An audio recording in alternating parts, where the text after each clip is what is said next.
The Scars We Hide, Dark Mafia Romance. The Smirnov Scars Series, Volume 1. Rose Knight. Published by Rose Knight, 2026. Margherita. My family offered me to the Bratva as payment for a stupid mistake. I signed the marriage contract for one reason, Maksim Vassiliev. The man who carved his cruelty into my skin now serves at my future husband's right hand. Marrying Nezhad Smirnov places me beneath the same roof as the monster I intend to destroy, and inside the bed of a man dangerous enough to ruin every careful plan I've made. Nezhad is cold authority wrapped in black suits, scarred muscle, and sinful restraint. His commands make me furious. His hands make me forget why I came. Every kiss drags another secret from my body, and every night beside him makes revenge taste less satisfying. I entered his world carrying a dagger and a hidden past. Now the most dangerous man in the Bratva is determined to uncover both. Nezhad. The Italians owe the Bratva blood. Margherita de Santos is the payment.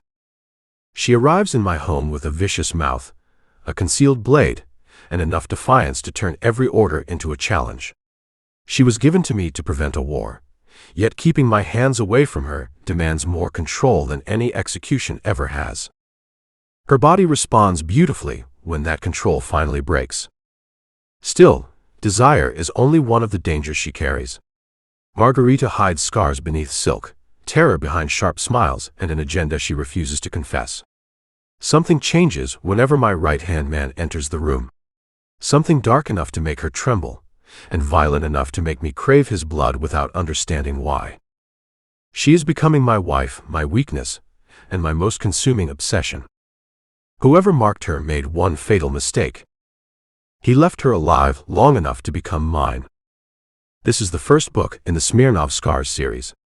Reading order: The Scars We Hide, The Scars We Survive, The Scars We Heal. Prologue. Margherita's pav. Oh shit. The burnt crust crinkles off the pan, Mama's rage a thrumming pot of magma behind me. Slowly the sides of my mouth thin into a cringe, because of course, I know exactly what ramification I'm about to face. Other than yet another pan of burnt risotto.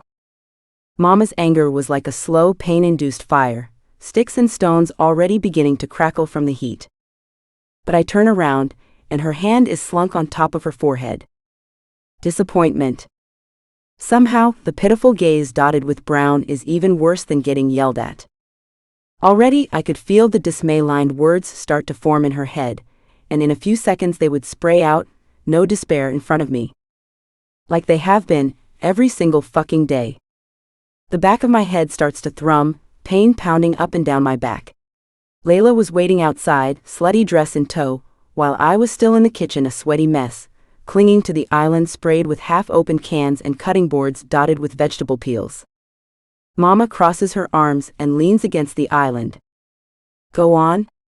Uchadir tuo marito. Kill your husband. I sigh, tight shoulders flopping down as the argument from yesterday starts to resurface. That burnt pan is enough to make him melt from the insides, Margherita. I quando imparerai? When will you learn? I've been learning, Mama. It's you who refuses to back off. I turn back around and twist the knob of the stove, sighing when the heat finally disappears, and a rush of wind from the half-open screen door blows the hair off my sweaty neck. Back off? Say impazito. Are you insane? She huffs, throwing the kitchen towel onto the marble slab. So you'll let him starve then? Only if he's fat. I mutter the words under my breath, but decide to seal my lips shut when Mama's eyes widen. Please, Mama. I'm tired and lays outside. No. She shakes her head, and a deep groan rumbles from within me. Days of practice, but no bone inside of me gave any signal that screamed, I know how to cook. Either that, or all the other parts of my life simply mattered more than the dutiful wife qualities even my 16-year-old sister seemed to have. If Nona was here, you think she would like seeing this? Her nipotina, failing to follow her handwritten recipe 7 times? I roll my eyes. Nona's dead, Mama. Quit using failed examples to back up your statements, it isn't arguable. I've lost hope in myself to keep the words inside. I was tired of debating this topic, and today, right now, felt like the perfect time to end it all. I'm tired of keeping watch, Margherita. If you don't learn, who will? You're tired? I turn around with an exasperated look. Oh please. Your other angel of a daughter is sitting upstairs, is practically waiting to be called down. And we both know she'll be happy enough to commit to whatever fantasies you have for your future son-in-law. Basta. What is this nonsense? You think Bianca's about to get married? No, she shakes her head.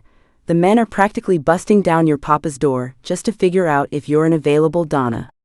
What will you do once he chooses one of them? Huh? I squeeze the bridge of my nose, clenching my eyes shut. I was sweating, it was fucking hot, and I had no space in me left to argue any further. Either I would end up punching my fist into Layla's window, or storm upstairs and take one look in the mirror before smashing it into pieces. Nothing. Because I'm not getting married. Stop this. Just because. No, Mama. There's no because. It's like you're begging me to pack my bags and fly to Chicago. If you think I'm capable of hitching myself alongside some old Italian scum and happily concede to his fucked up wishes, I'm not the one speaking nonsense. You've been bringing up the same points every day, all for it to end up the same way. Me barging out the room, while you smack your forehead and mutter crap that only drives me closer to the brinks of insanity. A rush of adrenaline drives up my bones, the headache loosening into a simple thump, like my increasing heartbeat. I almost grin at the sight of Mama's loose jaw. So either you let me abide to my own wishes by letting me have the freedom I deserve, I click my tongue, or you ruin your oldest daughter's life by shoving her into the home of a stranger with, let's face it, no ability to fulfill his high-maintenance wife's wishes. I almost feel like bowing after the speech. /rant. /window to getting smacked across the face. I keep my hold strong, just like the faith in my words has been crawling through my veins for days. Months. Ever since this idea of marriage has been sunken into my parents' brains, like the milk I poured into a too-hot pan just minutes ago, caution has been snaking a path around me everywhere I go. At the dinner table, when Mama calls me from her room, and the biggest giveaway, when Papa calls me to his study. Without a word back, I take in Mama's blank stare, which proves the absolute zero meaning to my words, and tread out the kitchen smoothly. My feet patter on the living room rug, past the fold everyone always trips over and up the stairs. I quiet slam the door of my room shut and stand in front of my vanity, grimacing at myself while texting my best friend. Me, be right out. I was stuck whipping up one of Nona's recipes. Lay, no worries. I'm blasting Drake anyways. Me, without me? Lay, not unless you hurry the fuck up and get your ass in this car. I smile and shut off the phone, rushing into the bathroom to clean up and dress myself for a proper, much-needed night out. You look hot as fuck. I squeal as I shut the door of Layla's Lexus, immediately pulling down the mirror in front of the passenger seat to check on my makeup. The red lip contrasts my black glittery cocktail dress, the night sky almost able to camouflage my body if I stood high enough. I turn and my jaw drops when I see my best friend. Layla. I gasp, my eyes trailing her body. When the fuck did you buy that? She wears a dark red dress, her breasts pushed up against the low neckline. As usual, her shiny black ringlets frame her face like a picture, the face inside's beauty uncontainable. Oh, you know. Just a little something I picked up using Hugo's card. Layla's now husband was old enough to rust at the sight of gold, his gray-haired head balding from the middle and out. Welcome, welcome, settle in. Okay, now enjoy. Margherita's pav. Oh shit. The burnt crust crinkles off the pan, Mama's rage a thrumming pot of magma behind me. Slowly, the sides of my mouth thin into a cringe, because of course, I know exactly what ramification I'm about to face. Other than yet another pan of burnt risotto. Mama's anger was like a slow, pain-induced fire, sticks and stones already beginning to crackle from the heat. But I turn around, and her hand is slunk on top of her forehead. Disappointment. Somehow, the pitiful gaze dotted with brown is even worse than getting yelled at.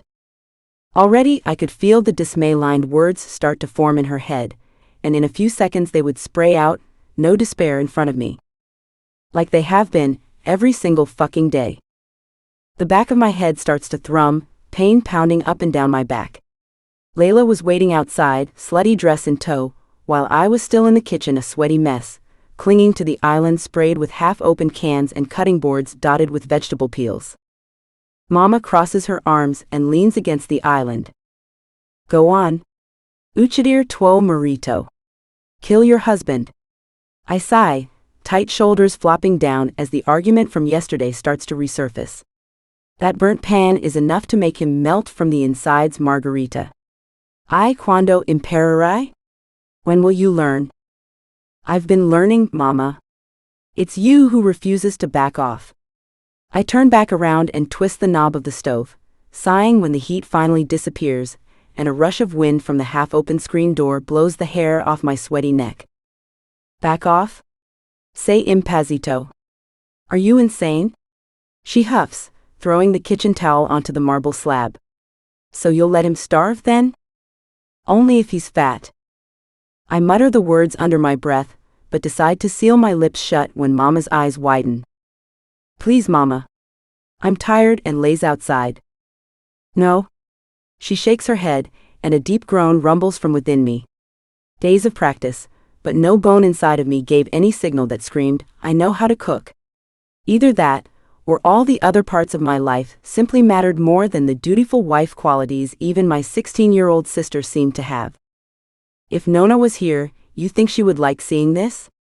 Her Nipotina, failing to follow her handwritten recipe 7 times? I roll my eyes. Nona's dead, Mama. Quit using failed examples to back up your statements, it isn't arguable. I've lost hope in myself to keep the words inside. I was tired of debating this topic, and today, right now, felt like the perfect time to end it all. I'm tired of keeping watch, Margherita. If you don't learn, who will? You're tired? I turn around with an exasperated look. Oh please. Your other angel of a daughter is sitting upstairs is practically waiting to be called down. And we both know she'll be happy enough to commit to whatever fantasies you have for your future son-in-law. Basta. What is this nonsense? You think Bianca's about to get married? No, she shakes her head. The men are practically busting down your papa's door just to figure out if you're an available Donna. What will you do once he chooses one of them? Huh? Chapter 1. Margherita's Pav. A row of black cars lay dormant on the driveway, and I hitched my neck over the windowsill to try and get a better look. The house was swarming with guards, and slight chatter from below held my ears taut. The biggest giveaway, no doubt, was the weird feeling crawling through the air under my closed door. I paced my room, debating whether Papa would tell me off if I decided to take a peek. The black rug cushioned my tapping feet. Condensation dripped down the large 2 windows that took up almost a whole wall, and curiosity ate me like I was a cat nearing death. Whoever was here, downstairs, with that much protection, probably meant he wasn't one of Papa's associates. Why would a friend of my father's need to be this cautious? Bruno came once a month to check the books, but he had cleared this month's cash by showing up 2 weeks ago. Couldn't be any family. Mama's brother had a tendency to barge in whenever he deemed necessary. That left the boss, Francesco Romano, who would only dare to show up if my father had murdered his golden child or worse, done something to satisfy the enemy. However, if that were the case, gunshots would be flying instead of the silence I heard. Who could it be? I pressed my ear against the door, forcing my breaths to silence. Papa made it clear a long time ago how sacred his position as the underboss was, and interrupting meetings was a hard, unescapable no. I chewed on my lip. Spying wasn't technically interrupting, was it? I twisted the knob of my door slowly. Luciano had to have been downstairs too. Leo was probably off playing a hardcore game of basketball with his pals, and would come home after everyone was asleep. I stepped out into the large breadth of hallway, using the tips of my toes to cushion the small sounds of my feet. Bianca's door was closed, purple LED lights poking out from under the door. Thank God for that, because she would shut down my nonsensical idea with a flourish and drag me back to my room if she saw me acting like this. Then again, the tendency to bust my ass no matter the risk or consequences, I wouldn't call it surprising. I stopped at the threshold of the stairs, black and white marble swirling a descent all the way down. It was a two-way staircase, paintings plastered against the gray wallpaper all the way down. I leaned over the railing, trying to see if there were any guards placed close to my escape route. There was a flash of black, and then I reeled back seeing a guard right in front of Papa's study. He was bulky and muscular, with a crooked nose and thin, unfriendly lips pressed into a line. I could spy those features anywhere. My heart started to patter as I encountered the realization with wide eyes. There were bloody Russians in our house. Confusion dawned on me, curiosity growing by the second. As I descended, still unseen, something about the guard rang a bell in the back of my head. I couldn't quite place it, but he looked very, very familiar. I tucked it away, focusing on my mission. That's when it really dawned on me, the enemy was here. I could even smell the foreign presences brimming the lower floor, expensive watches in sleek suits and clean-shaved jaws. Papa had only ever complained about them, the Russians, but he'd never told us about there being any potential with them. Now they took up half the house, regardless of how much everyone knew the grudge between Francesco and the Russian pecan was big enough to spark a war. Even from my spot above the stairs, I could tell they weren't here to sort it out. The guard's eyes focused on something down the left hallway where I would look first. I saw him take notice of his phone, and then he brought it up to his ear, finally turning right. I took a deep breath and ran down the rest of the steps, keeping my body as light as a feather. Turning left, I relaxed at the sight of no guards, and glanced behind me to make sure the man was still talking on the phone. My head stayed positioned behind me, and I entered the living room with a calmer sense of accomplishment and a consummated grin on my face. And Papa says I can't work with him. When I look up, the victory all but dissipates into thin air.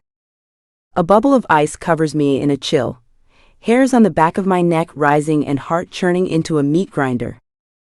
Right there in the middle of the room stands a man with a name worth millions. Nezhad Smirnov. Oh fuck. Chapter 2.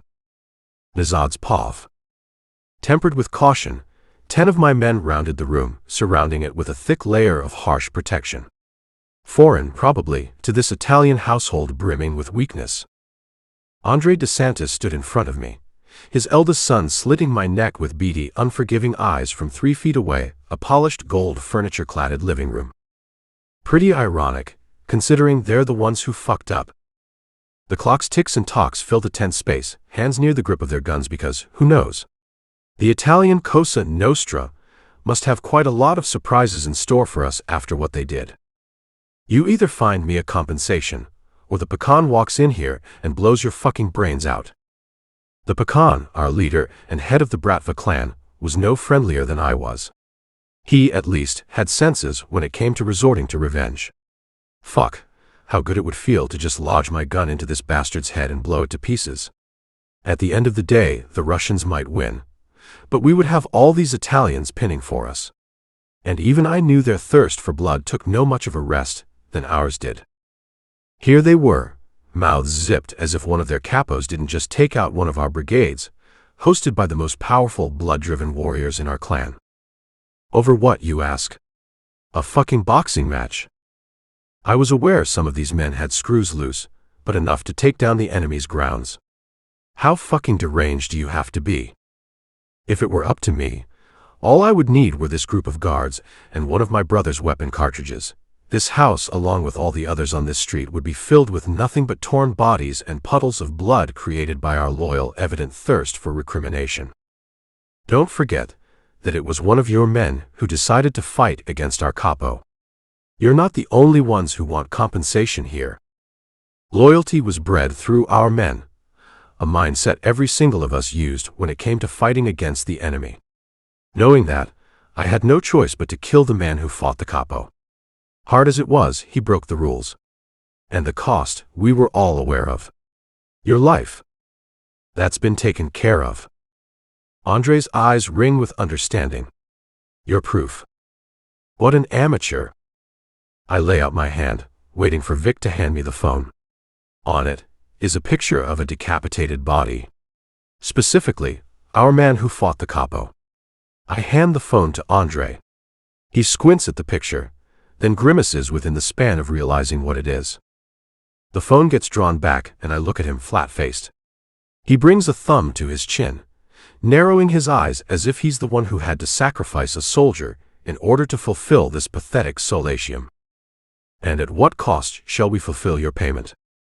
I take a deep breath, as if deep in thought when really the Pakan had sent me here to fulfill only one order in particular, no matter the cost, whether that be one of our men or not. My reputation had its advances, and that's why I'd been chosen for the task. No matter how powerful the denial was in my throat, I had two options.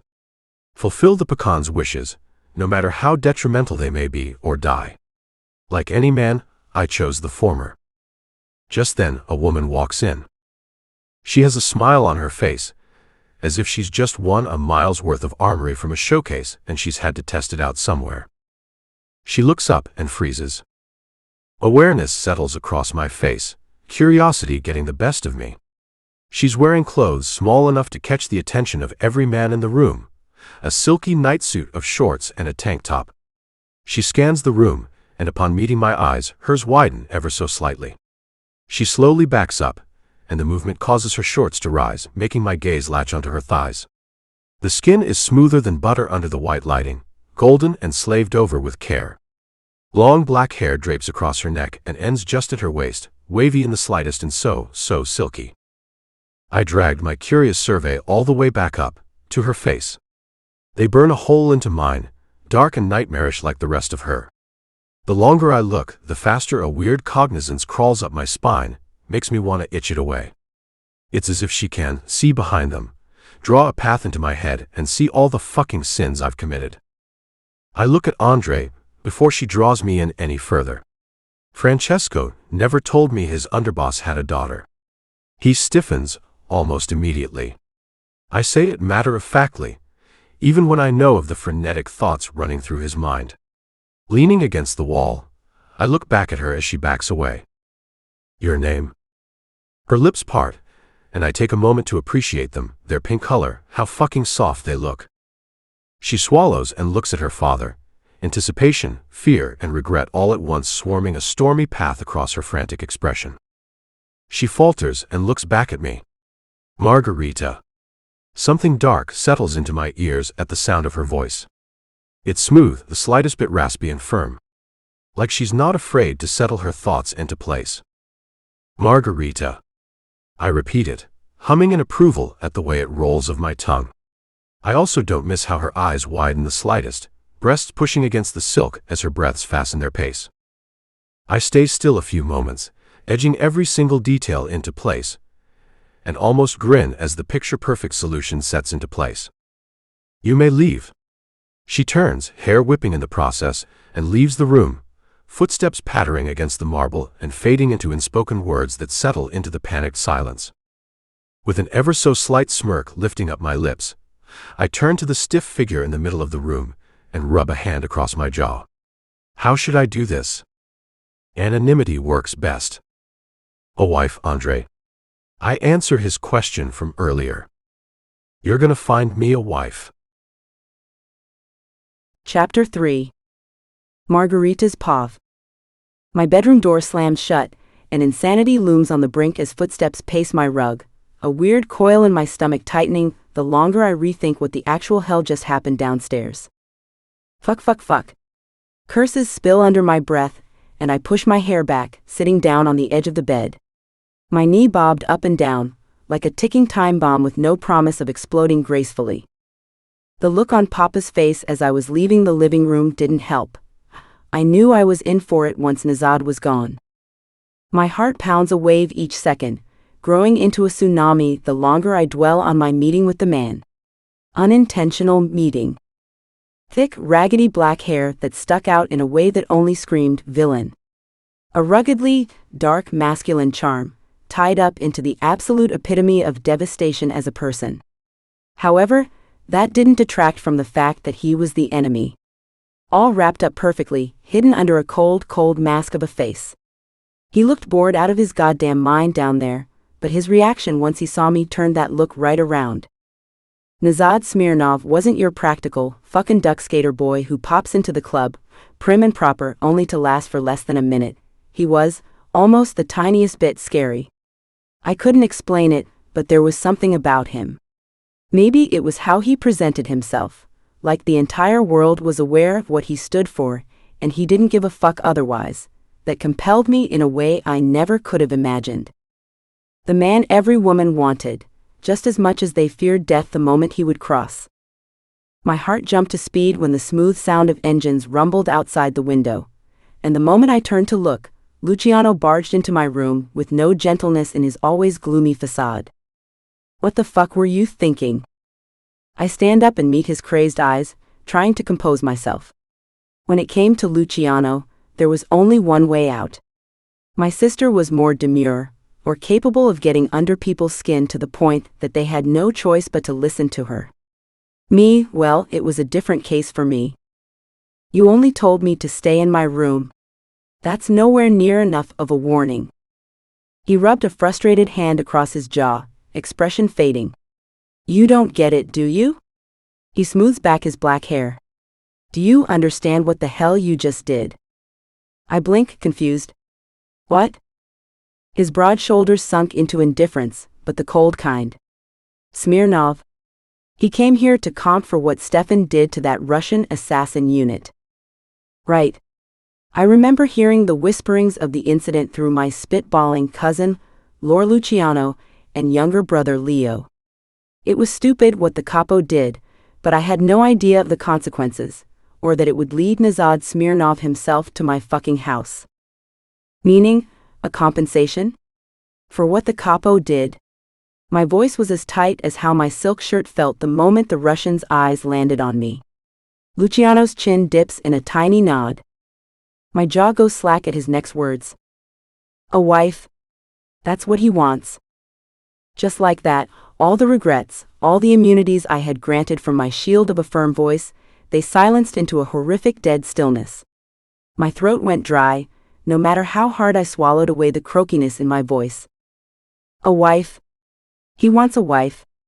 I repeat it, the beginnings of horrific thoughts embedding into my brain. My brother looks down at me, searching for my reaction. Papa needs you in his study.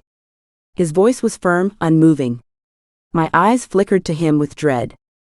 No. Oh God, please no.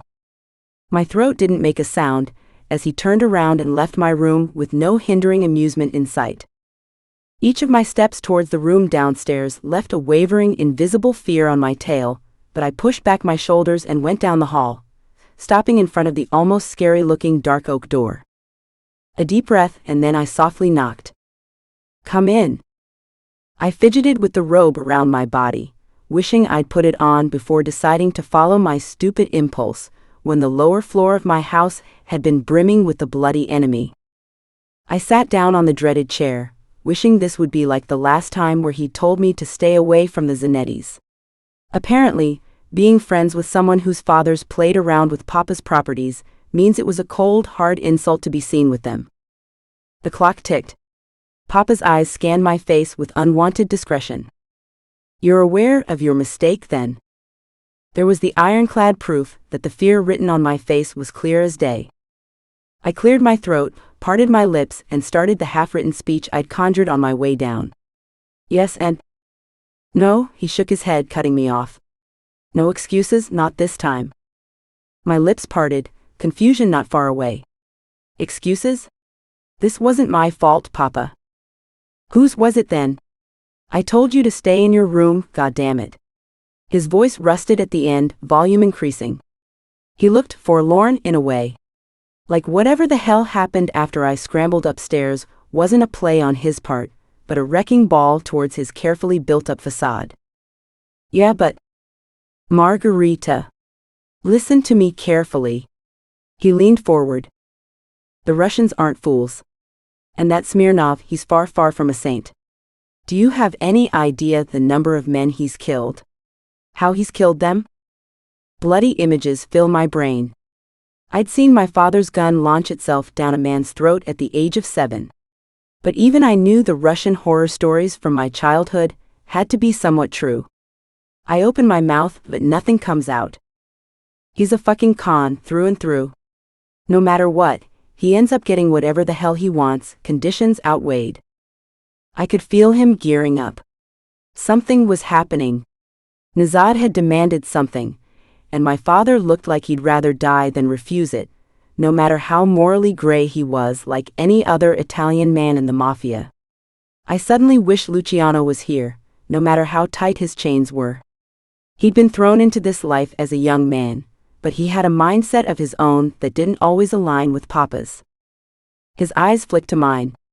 There's no way out, trust me, I've tried. You saw me with your uncle yesterday, we were planning just for this. We knew Smirnov needed a payment, but... He trailed off, finding the right words.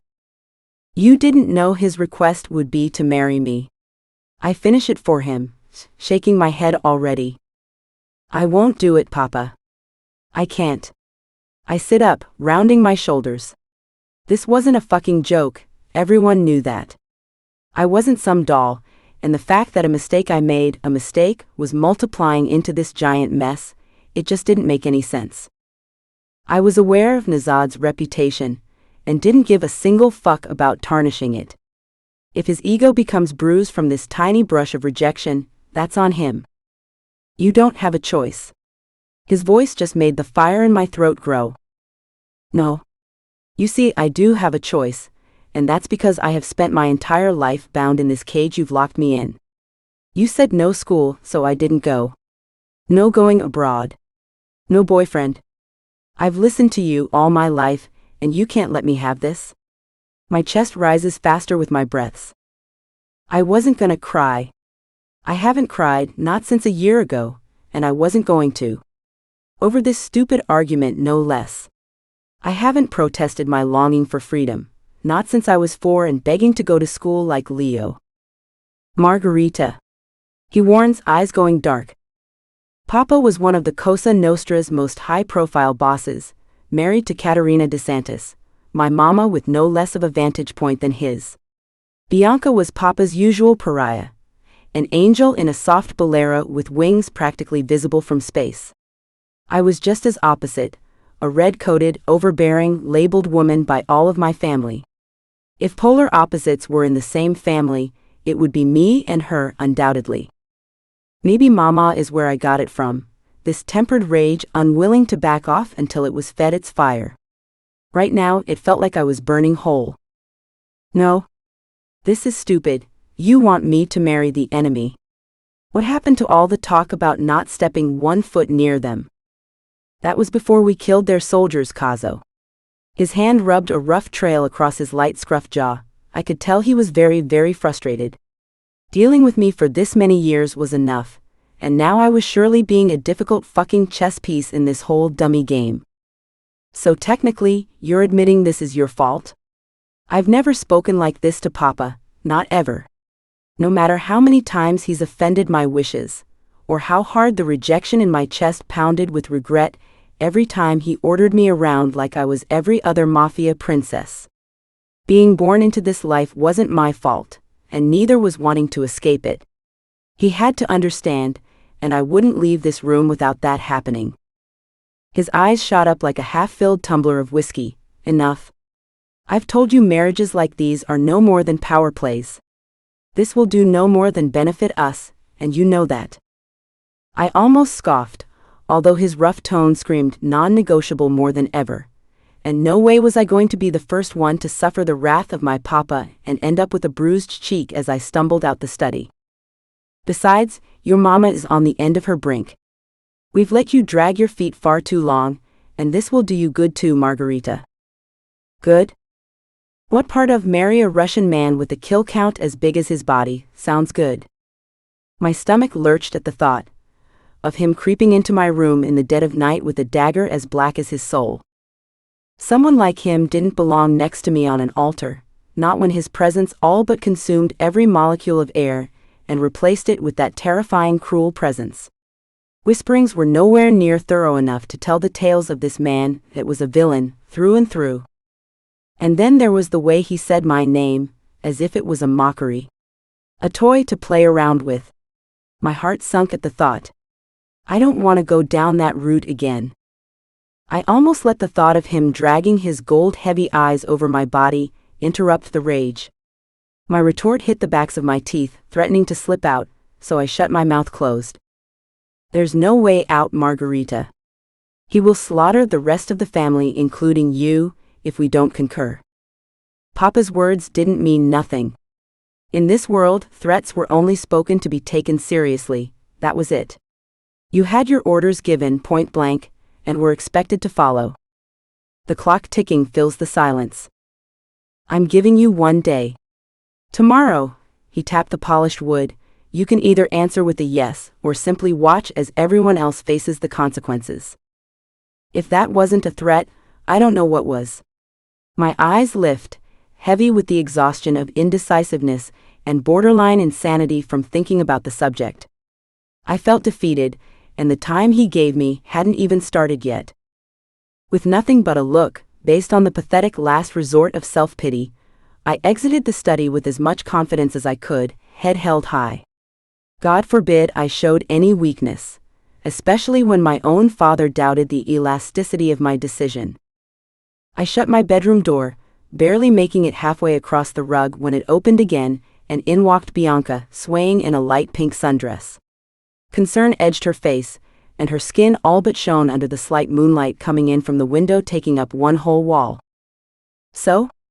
She questioned, arms crossed while I flopped down on my pearl duvet, glancing at the Chase Atlantic posters sprawled across the walls.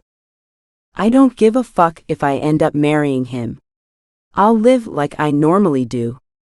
Oh, how I wish to slap on my pair of headphones and snuggle under the duvet, just to escape all of this, for a second. Drake's Certified Lover Boy album cover became an erratic pop of color against all the neutrals, unlike my sister's room, painted in various shades of pastel pink, blue, and white. Would you come with me if I ran away? My lips twist, deep in thought. I feel the bed dip next to me as she takes her spot. Only if you promise to buy me everything I want, including that dress Agoria Lowell wore on her last runway. She'd fussed over the simple piece of white silk like it was made from woven gold, and it had been months since the topic had been brought up again. I roll my eyes. Haven't I bought you enough? Papa probably wonders why you haven't asked for anything in a while. It's all coming from my pocket. Actually, Luciano was the one who bought me Lily's custom-made jewelry drawer. First time I've seen him give in to buying something so vintage. She popped out the requests and their giver like Nona with her kids. Mama had a total of 7 siblings, all parents except for the oldest, who we grew into the habit of calling Lucia instead of the usual formal term Zia. I doubt I would be able to smuggle enough cash into my bags for a pair of jeans, let alone a $3,000 dress, Bianca. Credit wasn't an option, not when all my accounts were tracked and monitored. Okay, but tell me about Nezhad. He's not that bad, is he? I sit up, scoffing, and she raises her eyebrows. Oh, so it's serious then? I mean, my lips tilt upwards in a smirk. He's definitely not Cole from the club. I think of my usual when I'd end up wanting to lose myself in a battle between sheets and lust. The brunette bar server had been probably the best among all the other men there. Only thing is, he liked it vanilla. Almost a little too much, that I found myself giving in the moment he'd come over with my shot of whiskey, and bend down to whisper in my ear how the dress I was wearing complemented my hair, or how my red lipstick suited me perfectly. With Nezhad, I shiver, thinking of the way his eyes raked over me. In that moment, I swear all the other men's eyes turned into dust. His made me feel hot, like an electric wire touching water. God, you haven't even seen him up close. Quit the fantasizing. So when can I be an aunt? A year? 2 if you keep using birth control? My jaw drops down to the floor. Bianca? Cut it out. I'm not even marrying him in the first place, so you don't have to worry about that. The thought of him and me, my throat tightens with a swallow. Sex was far forgotten. It was a terrible thing, how so many women ended up with a man old enough to be considered her nano, and still be forced to have his kids. It was all the matter about continuing the bloodline, and I fucking hated the idea of it. Layla, my best friend, had been thrown into the life too early. Luckily for her, this current one was old enough to be considered an alive casket if he was seen outside with his eyes closed. In some ways, I felt guilty.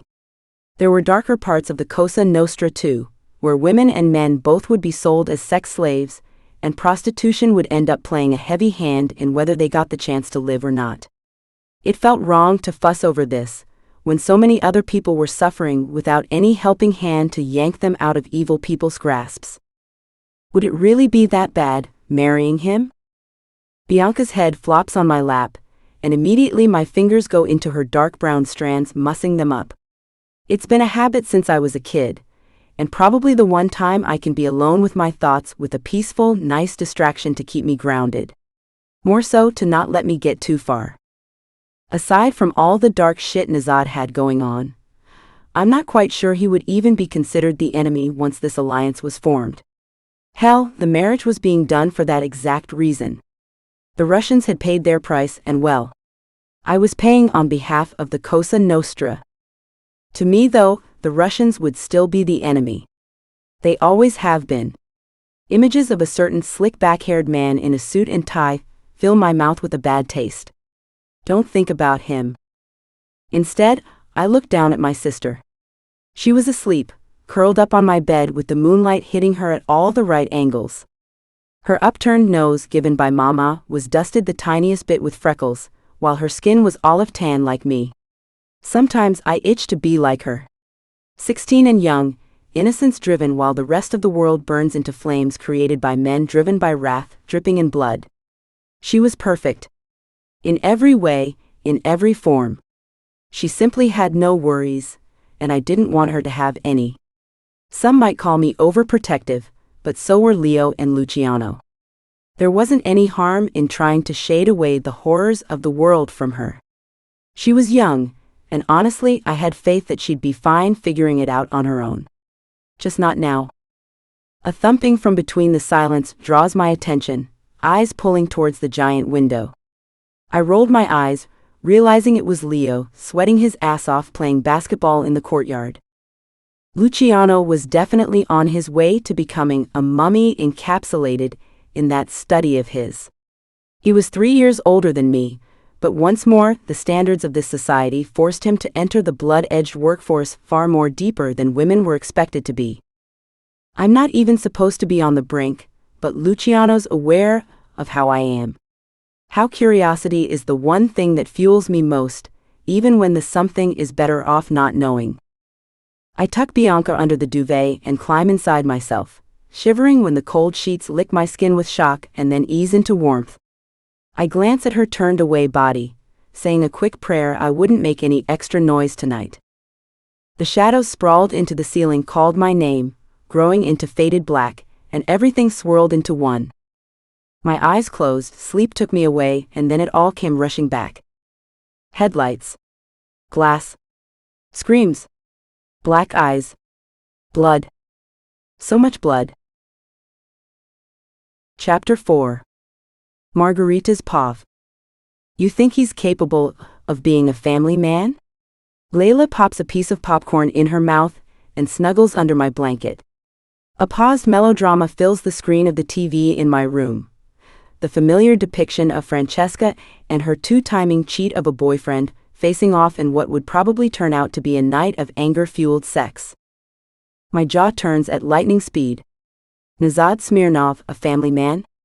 Amusement tears through my scoff, and I take a sip of Mama's Merlot.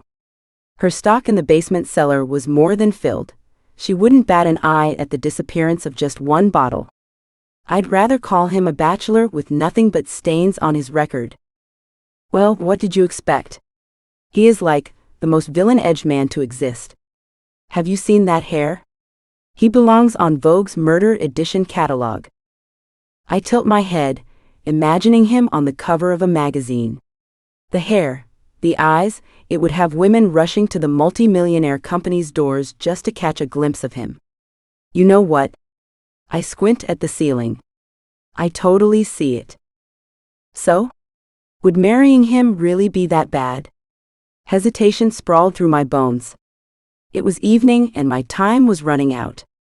I'd called Layla over to stall, but I knew the moment she left, Papa would have me in his study not a second after her Audi drove off. Maybe I could just keep her here. Yes, Lay, it would. My lips remain parted, as if about to describe why, but nothing comes out. I unpause the drama to fill the silence, and then continue popping kernels into my mouth, unease filling the pits of my stomach instead of warm buttered goodness. I feel Layla's gaze pierce the side of my face every few seconds, until it becomes overbearing. She grabs the remote and presses pause again. What is it? I look at her, turning my body so my knees graze hers. A weird feeling pits my stomach. I have to tell you something. She scanned my face, and something weird slithered into my veins. What? Did you murder someone? Please tell me it's Hugo. It's time the poor man takes his last breath. My attempt to lighten the mood fails, and turns into a rainy cloud the moment she grabs my hand. The smile I'm so good at keeping plastered on falls. I was eavesdropping on one of Hugo's phone calls yesterday, while he was in his study. He was talking about Russians, how the Cosa Nostra's stupid for letting them infiltrate us. The sounds of my clock filled the silence. I waited. I heard him talk about Nezhad. It started off normal. He cussed out the man and basically wished death upon him, for whatever stupid grudge he's been holding on from his ancestry. There was a long pause where I felt like opening my mouth to urge her on, but something in my bones kept me still. She looked up, eyes sodden. Hugo also talked about Maksim. My hand went rigid against hers, an inkling of darkness spreading across my chest. The breath escaping my lips disappeared. And? What did he say? My voice cracked at the ends, fraying with panic. Her hand tightened around mine, as if preparing me for her next words. That he works beside him. Maksim is Nezhad's right-hand man. No? I shook my head in accordance with my thoughts. That can't be possible. Last time I saw him, he worked as a soldier. Far, far away from the position Nezhad has as part of the two spies, the group that overlooks all of the Bratva and sends reports to the Pecan. You know this for sure? I blinked, trying to process it all. I don't think he'd lie, Margherita. Hugo's too deaf to know when I'm sneaking around. My heart thumped a fast beat, but I forced my rigid shoulders down. Preying on the thought of bumping into Maksim, the look on my friend's face meant I'd gone pale with dread once again. Silence stretches into the room, Layla's hand the only source of comfort while horrific memories ransack through my head. His hands on my body. The sick feeling of blood-cold terror. Blood. Margherita? She brushes a thumb across my cheek, cradling my jaw. You're doing it again. I try to laugh, but it ends up sounding like a half-cracked attempt at a cry. Yeah, well, he might do it again too. Panic flared, my hands shivered, but a certain rebellious part of me pushed it all down. What the fuck was I doing? It had been a year, a whole year, and I was still hung up on this. No matter what, the tarnishes of my past wouldn't smear off, no matter what I did. No matter how terrible the memories were, or how hard they hit me every night, it was simply a part of me now, whether I liked it or not. And I had to deal with it. Get it fucking together. You're not an ice princess who was gifted to cry snowflakes. Hell, I haven't even cried since then. Maksim Vassiliev took his sweet time soaking them all up, using manipulation to turn my past self into an object he used whenever he pleased.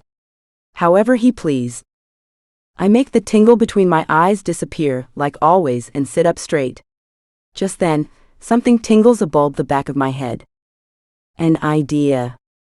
It's as if the vines were only broken and needed to be tied up together. It all joined into one coherent plan, within the time frame of 1 second. Something risky, but doable. Something that would end with me getting what I wanted, as well as Papa, Nezhad, and the whole goddamn world if they wished it. My point was, I'd found a crack within this whole ordeal. One I had every quality, piece of evidence, and trait to glue back together. Hopefully, it would all end with no mess left behind. My eyes shoot up to Layla, filled with a newfound spark. I hereby declare you, Layla Rodriguez, my maid of honor. Papa stared at me from across the desk, gaze frisked with doubt. He took a pen and continued filling out papers, but flickered suspicious eyes up to me every few seconds. What, you expected me to say no? I made sure my voice carried the same Margherita, forged edge I used whenever something wasn't up to par according to me. I sat, flat-faced, doing my best to seem at odds with the agreement. Like I had no choice but to agree. Which was the case, except for there being one slight advantage no one knew about other than me. You're my daughter. I can tell when you're doing something for your own benefit. Apparently, you don't know me enough to tell that I don't want to sell myself to a Russian assassin capable of slitting my throat the moment I step into his house. He can't. If he did, his pen levitated in midair of the paper, looking more like a dagger than a writing utensil. It would mean full-out war. I don't make promises I know the other side can't keep. Warning carries a harsh edge in his words. Luciano stands in the corner, arms crossed and eyes on Papa like he'd much rather walk over and land a punch than stand with no purpose. I'm doing it for the family. I speak the words, and they settle into the middle of the room, soaking into everyone's ears for longer than they should. Partially, I was right. I had my reasons, and they made enough sense to me that I could speak without having to hide the reasoning in my voice. Papa dips his chin, responding with a gesture instead of any words. A paper lands in front of me, a blank line at the very bottom. I took the pen, glanced at the line for a mere second, and scribbled off my signature before something compelled me to change my mind. Signing my life off wasn't as demoralizing as I thought it would be. Not when the cunning beginnings of something absolutely beautiful was beginning to form a 1,000-piece puzzle in the back of my head. The pen clicks as I press the top and set it down. Great. What's next? I blink, snake-like thoughts forming on the tip of my tongue. Other than, the expectance of an heir the second I finish saying my vows. Having a kid was no foreseeable future for me, even before all of this. Papa's eyes tightened, as if the retort was something worse than selling me to a man. I'm not going to torture you to have a child, Margherita. Wow. Thanks for that, Papa, really? He leans back in the office chair. This is simply for your own protection. There were many suitors in line before this, including the Fontes. Would you rather have been tied to them? I almost cringe thinking of marrying 28-year-old Mattia Fonte, a professor look-alike from the mentioned family. Framed glasses, greasy slicked-back hair, and an ego so big his father had been forced to keep him in check at multiple Cosa Nostra events. Nezhad won't lay a hand on you. Papa says it like it's a threat, and my soon-to-be husband himself is standing right behind me. Drawing the line when it came to violence against women might be the bare minimum, but in the Cosa Nostra, it was as common as men smoking weed in an alley. Luciano gruffs out an indecipherable murmur, making me jump in my seat. He had a somewhat superpower, becoming invisible in rooms and shit. It wasn't until he spoke that the demanding, power-seeping aura came off in detrimental waves. Not unless he's willing to find more of his soldiers missing. I picture the immense war that would break if that happened, and the sheer idea of Nezhad with a gun made me shake my head. God, I don't know what the hell he'd do, but I knew whatever would be left by the end of it would ensure the Cosa Nostra's population was lessened by at least 3/4. You both act like I'm some helpless, born-for-bad teenager who doesn't know how to stimulate her strength. The self-defense classes I'd taken under my cousin, Matteo's supervision, 6 months ago, were still ready on the tips of my fingers, switched on green whenever Layla and me took our weekly nights off. One red light was all I needed for me to put on a show, definitely worth watching. I don't think I needed to worry about whether Nezhad was some abusive hothead behind doors. By the looks of it, he'd be too worried about the idea of someone else in his space rather than fortifying anger by throwing it on me. Provocation was one of my many talents, and I wondered just how far it would take me with Nezhad. Maybe if I tested his patience enough, he'd bundle up this whole mess, including me, and throw it back to Papa. I don't know if he'd accept with open arms, but at least the marriage would end in a way without hundreds dead and blood sprawled across the walls. I tucked the plan into the back of my head. Stand up, wipe down my full-sleeve turtleneck, and clear my throat. Nervousness bubbled in the back of my throat, and sweat collected on my neck when I deciphered my actions from within the last 5 minutes. All right. So when do I have to see him? He hands me a small slip of paper, with a 10-digit number separated between 3 dashes. He says he won't be able to make it today, so call instead. Never in my years of living have I ever acquired a male's phone number like this.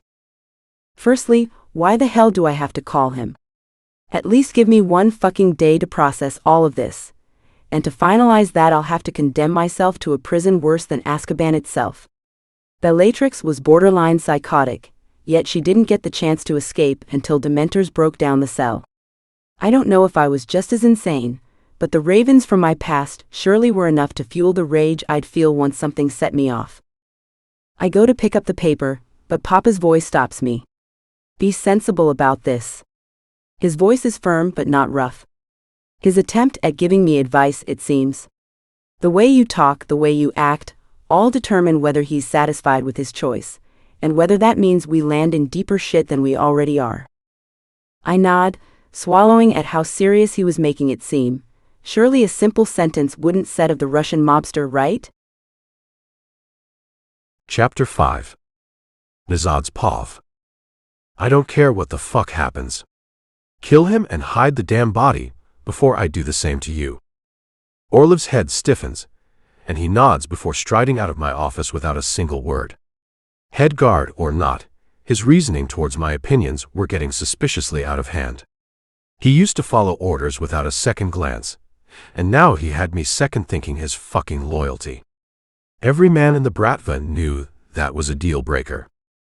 You think she didn't know he was bad? I mean, greasy hair, stubby-ass legs, jaw so loose it couldn't even cut bread. How the hell did she even let him fuck her? She didn't get the chance. He forced himself on her before she could say anything. Fucking Suka. I conform, Alex's eyes tightening on the CCTV footage on his computer. Simon had come to me, practically begging on his knees to apply for one of the privatized sessions at the club I owned, Hellraiser. Being my bastard father's partner like he was, I don't know why the fuck I let guilt trip me up and allow his dull-witted feet within an inch of the building. I always scouted for men I trusted and knew, and those were the ones who used my advancements properly. Cameras were never consulted, not unless there was substantial proof of criminal offense or assault happening in any of the rooms. Never had this happened once, but total relativity of the situation was written on Amira's face after she'd left the room, arms stuck trembling on Alex's collar. Nothing but pure fire, the unrelented kind, billowed through my veins when my eyes landed on Simon forcing his giant body over her, while she screamed out for help and none of the fucking guards came in to help. Only when she'd reached for the gun under the secret compartment hidden in every room, under the pool table, is when she'd taken a shot right in his knee, and my brother came in busting down the door. One of the reasons my club was different, all things considered. Training for strippers didn't just consist of moves, but also basic self-defense skills, how to land kicks in the areas that can hurt a man worse than death, and for special cases, the proper conduction of a pistol. This was one of those cases. Simon was an American restaurant chain owner, and in no ways used to the proper, heedless torture methods the Bratva used to knock some fucking sense into irrational, injudicious minds like his. He was about to find out, and nothing but satisfaction filled my bones at the thought of the pain he'd feel the moment his dick was cut off, and how his screams would get him nowhere but the tighter expanse of death. Go follow Orlov, make sure the job gets done right. I don't have the time to clean up after anyone else. He rolls his eyes, slams the computer shut, and treads out the room with his hands in his pockets. I'm just about to get up myself, maybe hit about some of the guards and interrogate why the hell they weren't paying attention to the screams, when my phone buzzes a steady rhythm on my black-stained wooden desk. Random number. I can only think of one person who that could be. I sit back down, answering it. Breaths ring through the other side, and then a sweet, sweet voice fills my ears. Hello. I can already tell by the way her voice shakes that she's nervous. I lean back, waiting for her to continue. Hello. Is this even the right num? It is. She goes quiet, then clears her throat. I agreed. To the deal. Something dark buzzed in the back of my head. It's what I expected. It's not like Andre had a choice, other than to let me infiltrate his house and burn it down without an ounce of guilt. It was also something that was expected from me, by the pecan. Luckily, I've never disappointed the man enough to get conformed by his wrath, which is why there was no sliver of chance Andre could refuse. Wonderful. She goes quiet again. Why do you talk like that? Like what? Like you're a Victorian child who doesn't have a vocabulary. You did have an education, right? Men who are all talk and no action don't end up having the tightest grip on me. My hand tightens around the phone. All things considered, I'm absolutely enthusiastic about this agreement and cannot wait to meet you. The sarcasm in her voice was about as clear as blood on a white dress shirt. Get it? Because I really actually despise the fact that you blackmailed my father into this. The confidence in her voice has me reeling for a good minute. What the hell was she on? A new version of nicotine. Just as much the challenge annoyed me, it drew a dark part of me to grow more interested. Half the population wouldn't look me in the eye, let alone speak to me, as if I was a mere cup holder under their coffee. Now, it would be great to meet up somewhere, considering I'm basically signing myself off to a mobster capable of doing nothing but turning my life upside down. You sound dead, and that's only surprising, because you're not the one being threatened to sell her life to someone who's not worth it. I felt my eye twitch, and the underlying cause being a woman's words was concerning. I preferred women to make noise with an underlying cause of pleasure, rather than speak with no cause until my ear bled out and fell to the floor. Your mouth moves quite a lot for someone who got herself into this situation. Believe me when I say, nothing could have prepared me for the choice I made. It was only once I saw her that something has just clicked, and all the pieces had aligned without me having to do anything. Right place and time, but no clue about the person, other than she was an attractive woman with a mouth just as vexing. I couldn't help but wonder if it would make up in other ways. Oh, really? So it's my fault you can't control your fetish for half-dressed Italian women who can't help but follow their curiosity-driven tendencies? She was talking my fucking ear off, and it had only been a goddamn minute. Keeping the relative impatience in my body sewn up, I ended the conversation with a tight reply. Your house. Half an hour. The bells chimed, and the second I stepped into the DeSantis house, I knew it was like every other. Tufts of gold-capered cushions, glass-welded showpieces, and small, priceless dishware, unable to hide their rash exorbitance, all capered the living room area on my right. A large marble-skated hallway ran down the middle of both sides. Expensive black and white paintings of different sizes hung on the cream-colored walls. Fond of gold is what the family seemed like. Alex's presence skated my left shoulder, his neck angling to take in the vast area. His height was the same 6'2" as mine, but age 4 years former to my 26. He was more lean, while I prized myself on being built. His hair hung into his eyes, while mine was cropped short at the sides and left tufty on the top. My gray eyes had forlornly given to me by my father, while he was gifted my mother's green ones.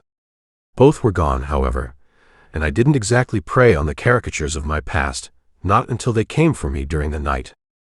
We slunk further into the house, until the hallway opened up to another living room, this time inhabiting 2 people. A young woman stood to our back, arguing with a man who looked about 18. His eyes shot up and he froze, giving the girl a look. They both turned, slowly, until silence drowned out the shuffling of her silk dress and we looked at each other. The girl looked strongly similar to Margherita, but had thicker brown hair instead of black, and larger hazel eyes. She couldn't be any older than 16, the youngest of them all. The longer silence ensued, the quicker I became aware of my brother's eyes lingering on her form. A rush of red climbed up her neck and spread across her cheeks, and after a few seconds of Alec using his practical intimidation cue, she swirled around and pattered out of the room, his eyes not leaving her until the blue silk trailed out of the arched doorway. I could feel the familiar interest peak when I glanced to my left, and I let him dwell on whatever forbidden thoughts he was conjuring up. It's not like he could have her anyways. And to be honest, the thought of connecting myself to this family in any other way made a bad taste fill my mouth. Marrying one Italian was enough. There was no need for tying up another useless knot. The young man left gives us a boring once-over, and scurries out of the room without another word. I could almost taste the hatred pouring off of him, and there wasn't really any room for blame. I suppose it was my fault I was stealing their golden sister away, and frankly, I didn't give a fuck.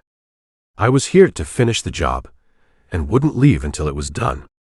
The consequences might be long-lasting, but I didn't see a particular harm other than having to deal with a certain female whose words weighed more than her longing to getting stuck in this situation. Speak of the fucking devil.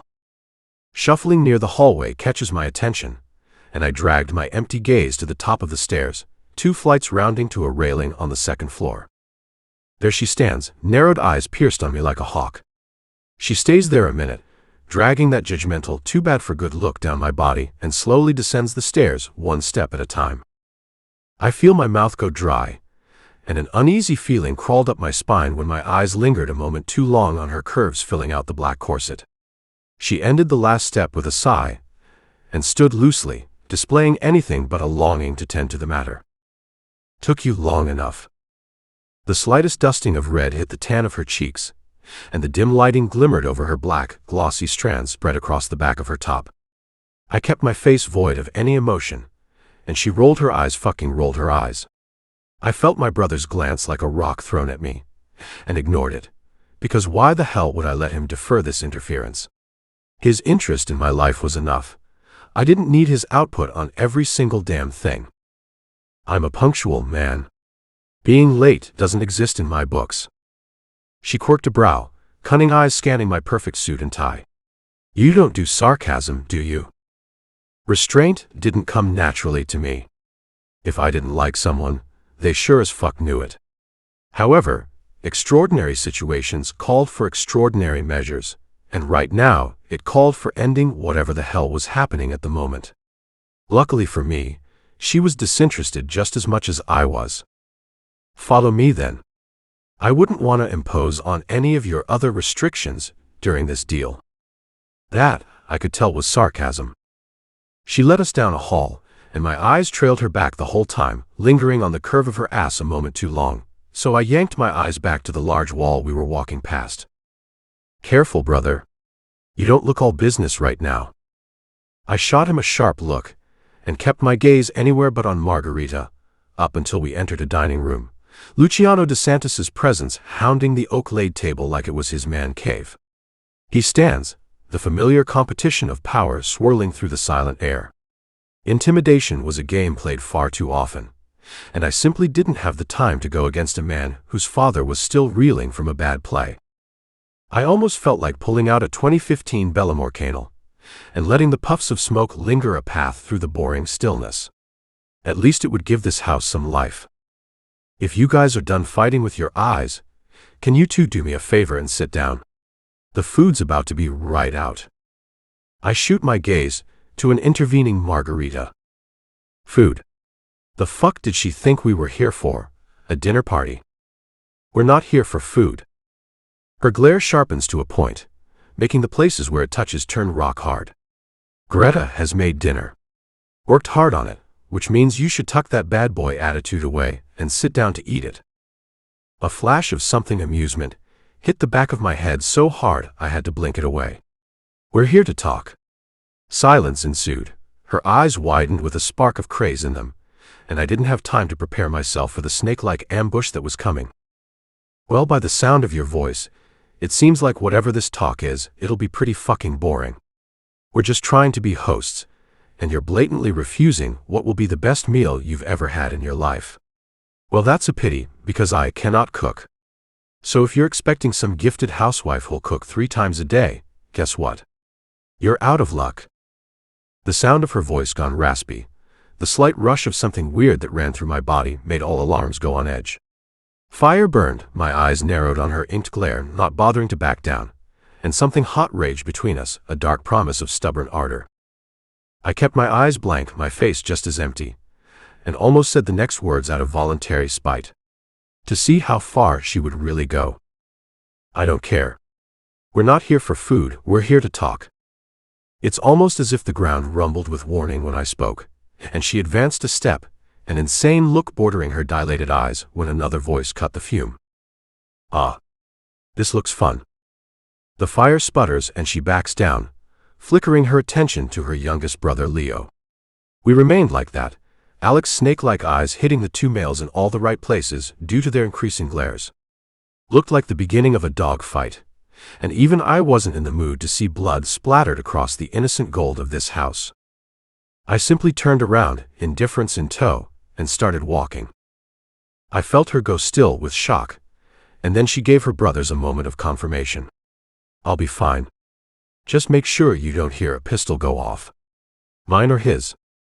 My lip quirks up, and I snuff it back once her father's study rings with approval. I open the door, stride across the room, and take a seat in her father's chair. If that doesn't bring back the crazed look in her eyes, I don't know what will. You're the most entitled man I've ever met. She sits down with narrowed eyes falling on my form. Better entitled than corrupt. What? You don't think you're both? She crosses her arms, all but asking for my eyes to yank on her flesh, pushing up against the black lace. I don't kill people for money. I kill them because I want to. She muffles a laugh. Wow. You must be doing everyone a favor then, huh? You're right. Rays of sun shone through the blinds into Andre's office, lighting dust particles in the air. I would have invited my brother to come watch, but something told me I wasn't going to come out this room with the same opinion towards Margherita DeSantis as it was before. I didn't want to get to know her, but some part of me itched to understand why she was so solitary. Any other woman would have bent at the knees just to catch my attention, while she looked at me like I was a piece of gum stuck under her shoe. My words faded into silence, which soon thickened as she let the anger drain from her eyes. They became curt, darting down my form.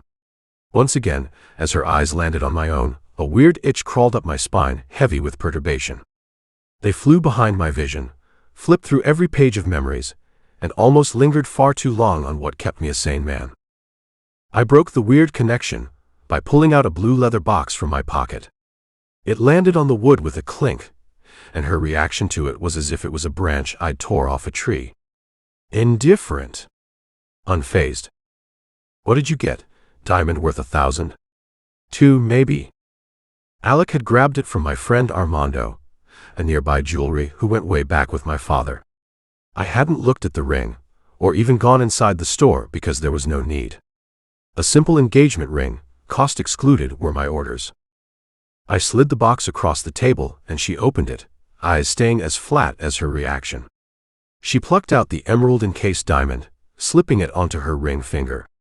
It offset her golden skin, making it glow even more. I could tell she fucking hated it, though. Thanks. Tomorrow's the engagement. Tomorrow? What the fuck? She sputtered, hands going haywire. Are you crazy? I'm the one giving orders here. If I say the engagement's tomorrow, it's tomorrow. What, are you gonna tell me the marriage is next month? Silence. Her jaw loosens and she leans back with a scoff. I didn't have time for this shit, and her reaction was pissing me off. If it weren't for my equal distaste for this ordeal, the pecan wouldn't have listened to my words this morning, and actually kept the date for the marriage as next week.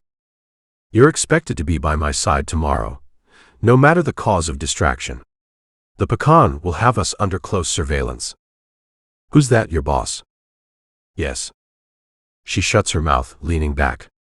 Expectations. She said the word as if I was her owner with a leash stuck on her neck. I fucking hated it. None. Just don't fuck anything up. Can't promise you that. She mutters under her breath.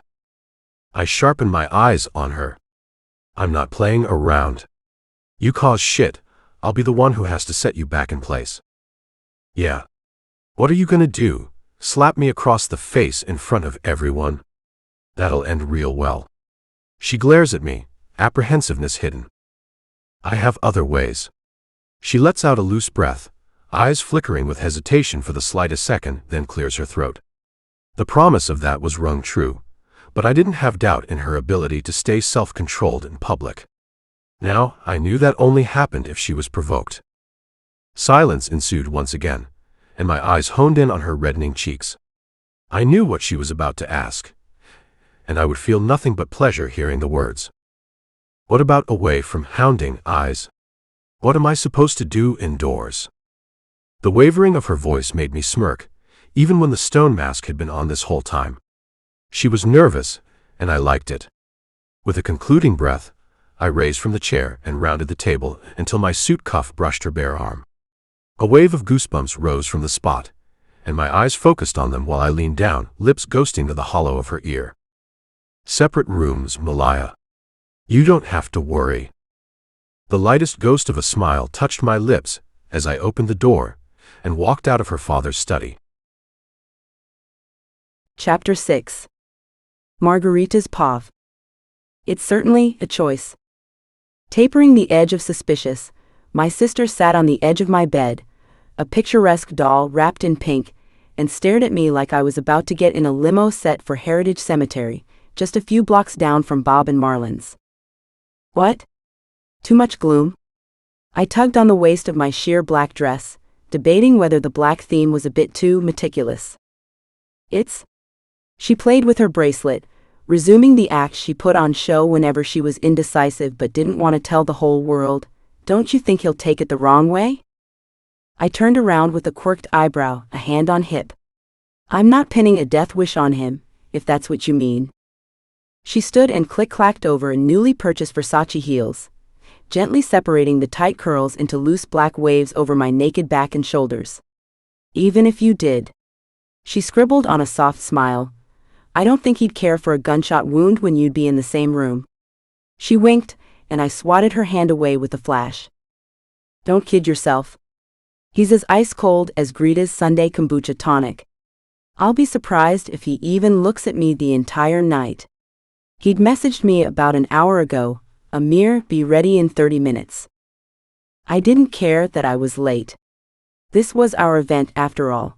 It wasn't like he would leave me a damsel in distress while showing up himself as the fucking Ice King for everyone to praise. A final touch-up of my blood-red lipstick, and I gave my sister a flourish. Not bad, huh? You don't say. The door creaked open, and Luciano's eyes, for the first time ever, widened upon seeing me. I gave him a little grin, upon which I gained a small, every so silently cured with a smile nod. Good enough for a man who has the emotional range of a peacock. He's waiting outside. Something fluttered in my lower stomach, anxiety, and I held Bianca's arm as she stepped down the stairs one by one. Mama froze, earring halfway into her earlobe, and Papa's eyes shot up from his phone for the first time ever. Even Leo stopped gazing into damn space and let his jaw drop. All three of my family members lingering in the landing locked their gazes on me, mixed emotions fluttering through their leers. Tu hai detto che avreb tenuto le mani lontane da lei. And you said he would keep his hands off her. She shook her head at Papa, but I could spy the smallest bit of hidden approval. Grazie a Dio, he's not like every other Italian man. Right. He's worse, Mama. I cleared the steps and landed with a whoosh, trying to intercept Papa's most heavy gaze. I should be thanking he's a Russian then, right? My jab at the subject made everyone go quiet, but thankfully my brother had the guts to intervene. Let's go. They're waiting.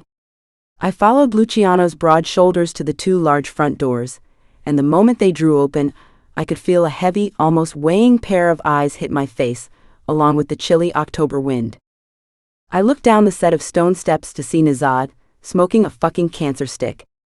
Puffs of white blew out into the wind, which carried it up and away into a subtle, star-dotted night sky.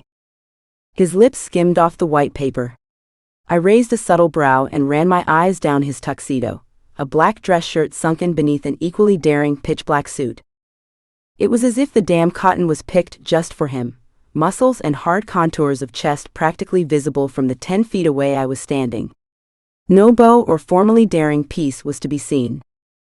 Then again, he was never the type to carry around boutonnieres in his breast pocket. He'd probably find it aggravating. My mouth ran dry when I realized fluttering in my stomach was due to his attention, dark eyes running down my form like a hawk and taking in every single detail. Something about it made a shiver crawl up my spine, making bumps rise across every single place that seared under his intensifying stare. It seemed to linger extra long on my exposed neck, and I quickly brushed some hair forward, as if forgetting I'd used concealer to cover up the scar. Only Layla's eyes had ran across the defect, and from the presumable confidence I had, it was going to stay that way. Like a car running out of fuel, his eyes sputtered and flickered, fading into that normal mask of stone. Without a second glance, I lifted up my dress and descended the steps, trying not to flicker my eyes towards him again. As tempting as it was, my role tonight was to show everyone my true power. Not the intelligent kind, not the physical. Simply power. It only mattered how people perceived it, although I could picture half the men choose seduction as their only hope. I didn't give a fuck, as long as people knew I stood for me and myself only. Marriage to the great Nezhad Smirnov might have been enough of a political statement, but my reputation wasn't a part of that. Only his was, and he'd best believe just because I was worthless in his eyes, it didn't mean I couldn't make a name for myself. I shut the passenger seat, freezing when Luciano's familiar cropped black hair stuck out the top of the headrest diagonal to me. A black-tinted window separated the front and back seats, and a hair-raising feeling ran up my back at the symbol of privacy. If he's up there. Kazo. I faced the window to my left and clenched my eyes shut. The door to my right opened, and before I knew it, Nezhad was taking a seat next to me in the matte black Mercedes. Scrap that. His goddamn body was so fucking big it practically took up 2 seats. I fidgeted, but stopped the moment he was settled. One rule I had set for tonight: don't show any weakness. I'd only broken a few promises in my life, but one I stayed next to for life was to not let anyone place a bet on the broken fragments of my past. Only way that was possible was if I never let anything slip in the first place. The smell of clean soap, musk, and cedar filled my nose, overwhelming my senses, and basically screaming to me that my brain wasn't getting enough oxygen. Silence pulled through, and the commotion outside rumbled to a faded halt a few seconds later. The car jerked, and for some stupid dense reason, my hand shot to the nearest grip near me, his thigh. He tensed, and the muscle underneath my hand rippled the longer my fingers dug into the skin. My eyes snagged on the motion, and I couldn't draw myself away, not until my surroundings whirred and the car started to move. I yanked my hand backwards, looking down into my lap and clearing my throat with blazing embarrassment. Wait to fuck it up, Margherita. Now he's gonna think you were trying to make a move. Sorry? I dared my eyes to dart to him, and all the color in my face drained. His eyes were focused on my lap, particularly the visible skin from between the slit in my dress. I'd been too occupied fuming over my fumbling that I hadn't even noticed my entire limb being exposed, right in front of him. He muttered an indecipherable curse under his sharp breath, and barely gave me a moment's glance before angling his head towards the window on the right. Nervous shuffling filled the back of the car with unease.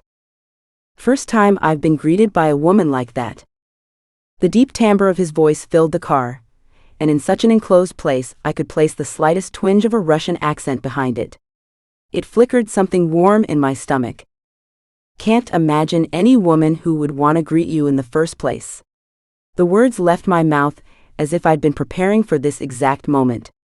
His amused stare hit the side of my face, but I ignored it and instead stared at the seat in front of me, trying to empty out my face of any emotion whatsoever.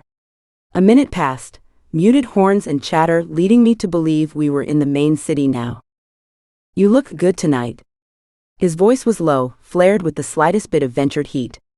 The whisper sunk under my skin and raged a path of flames down my neck. I knew it was for a reaction, and no way in hell was I giving it to him. "Thank you. Only one wish abides by me the rest of the ride, and that is, don't let him shower you with snake bites of affection." "Why?" "Because it's fake." The long, excruciating hour had passed, and the car was now pulled up to a noisy white venue. Camera flickered, voices echoed, and the heart under my chest rolled to a fast thump under my ribs. Nezhad shuffled to my right, and I felt his eyes land on the side of my face, no heat left in them from earlier. "We have to make an entrance." "Right. For the cameras." His door opened, and before I knew it, a rough palm was sliding into mine. I gasped as he all but yanked me out of the car like I was a fucking mouse toy and dragged me to stand by his side. A rough whisper hit my ear as I straightened my gown. "You don't hate me. Not for these 10 seconds." I stood up straight, urging my ear to slow its reddening I could practically feel spread down my neck. Like the princess I was made to be, I plastered on a sweet, innocent smile.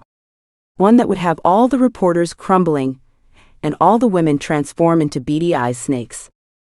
Speaking of which, as the black carpet under our feet dragged on, a chapel-like building, carved out with Greek statues, filled my eyesight. It was beautiful, but the flashes were blinding me to the point where I could see nothing but light. Some women front row caught my attention, their cameras sunk behind them, and instead a disgusted, cordial sneer creeped onto their 2 times too big lips. I ignored it, pretending to lean in closer to Nezhad. I felt him stiffen, but the moment the doors opened, I leaned back to my spot and loosened the hold on his palm. Cool air blew across my forehead, and dried up the beads of sweat hung on the back of my neck. A voluntary breath filled my lungs, and I blinked the lights away. The sight in front of me stole that same breath away. The ballroom was spun into a princess-like chamber, with pots of white and pink roses dotting pastel pink tablecloth covers. Gold wallpaper swirled across the 4 giant walls, and one elongated table lined the middle of the room with even more potted daisies. A slow, sultry hum of elegant music creeped into my ears, calming the storm that was lighting up my head. When I stared ahead, it's as if the room was made to be split in 2. Familiar Italian faces filled the left side, and foreign apathetic faces stole the other half of my vision. It's like we entered just to be put at a crossroads again. Thick, almost choppable tension between the 2 families made the both of us halt our steps. Even the children looked as if they'd rather choke on punch than talk to the other sides. Just like that, upon the sight of us, laughter and chatter broke, but stayed in their respective sides. Russians and Italians alike came up, one by one, until my jaw hurt from bustling out grazies, and I could tell Nezhad's equally flat responses were fading into less and less Russian. I greeted one last known aside unknown, and then slipped my hand out of Nezhad's before his yanked his eyes to me.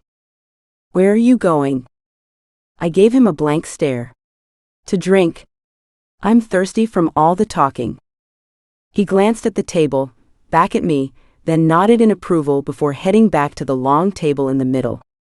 I reciprocated smiles to anyone who caught my eye, and sat down on a bar stool with a huff. I was just about to speak my order to the blonde teen, an Italian classic of a Negroni, when a woman starked up in front of me, her eyes cut into slits. "So you're the famous DeSantis." She had bright red lipstick on, equivalent to the lights outside, and an equally red dress fitted onto her tall, model-like body. She was pretty, but the expression on her face would make even my sister run away. Her glare immediately lifted up a red flag, but for the sake of remaining publicly acceptable, I grinned. "None other than." She crossed her arms, eyes flashing with hatred at my flat response. "So you fuck him yet?" Her crude words made a beat of anger flare in my chest. "What's it to you?" I said, eyes narrowing. I could really use that drink, Blondie. Oh, you know. Anastasia. Nezhad's firm voice almost makes me jump. Where the hell did he even come from? Her lips melt into a sickly grin, voice churning up an octave or two. His eyes narrowed, darkening with unspoken built-up anger. You haven't visited in a while, Nezhad? The way she speaks to him makes fuel light a trail of fury down my chest. Who the fuck did she think she was? She stared down at me with disapproval and disgust, nostrils flaring.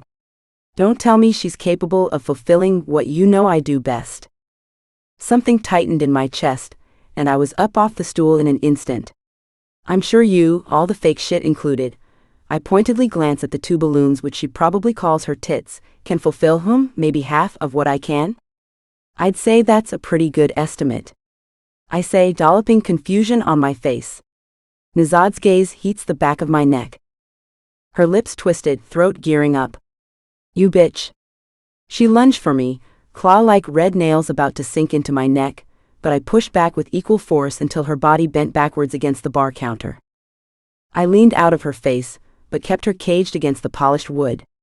Stares pinned me down from across the ballroom, probably including my family's, but I brushed it all away. I wasn't their responsibility now, I was Nezhad's.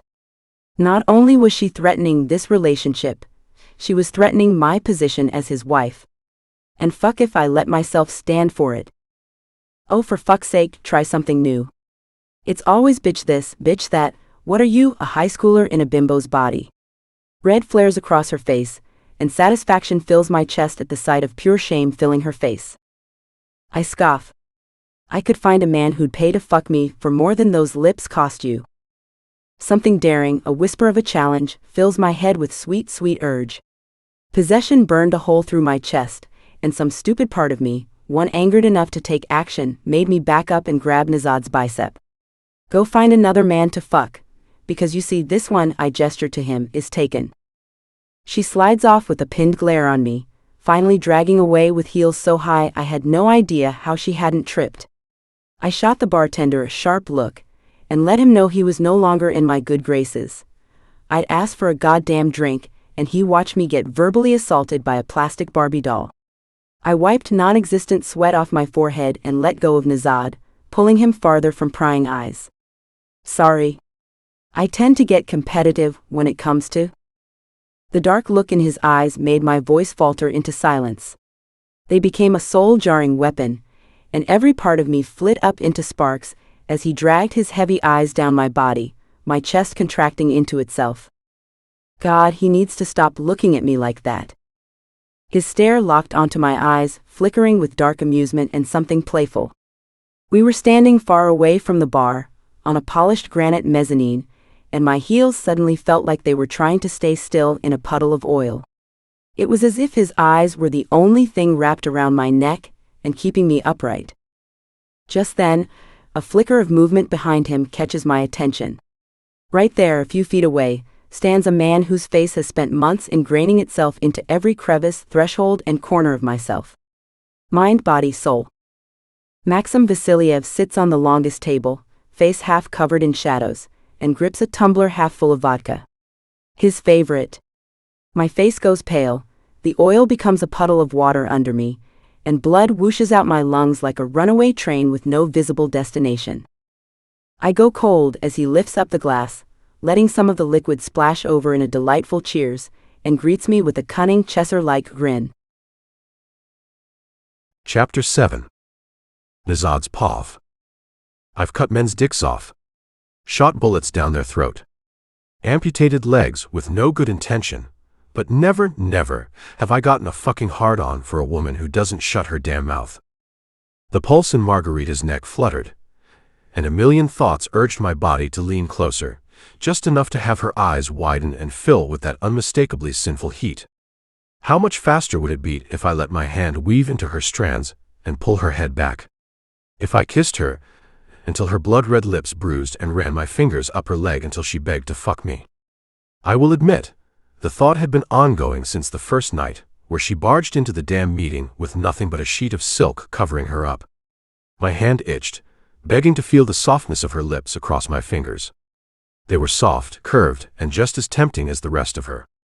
Fuck, it took all of me not to remember the feel of her hand gripping my leg in the car. No less, go back to the ingrained image of her naked leg peeking out from the dress she was wearing. I wouldn't show her affection. If I wanted to do that, all the years I spent alone, even with the pecan's pressure for me to marry, would have all been for nothing. Love was sticky. A tacky, intolerable lump of pressure that whirred in the back of your head and made you feel all sorts of weaknesses when the other person wasn't near.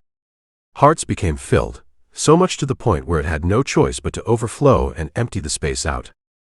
Why they were a symbol for the emotion, I had no fucking clue. Hearts were made to pump blood, not to fulfill someone else's soppy, cloying perception of you. I could tell, since the first time we locked eyes, that Margherita was no saint in any term whatsoever.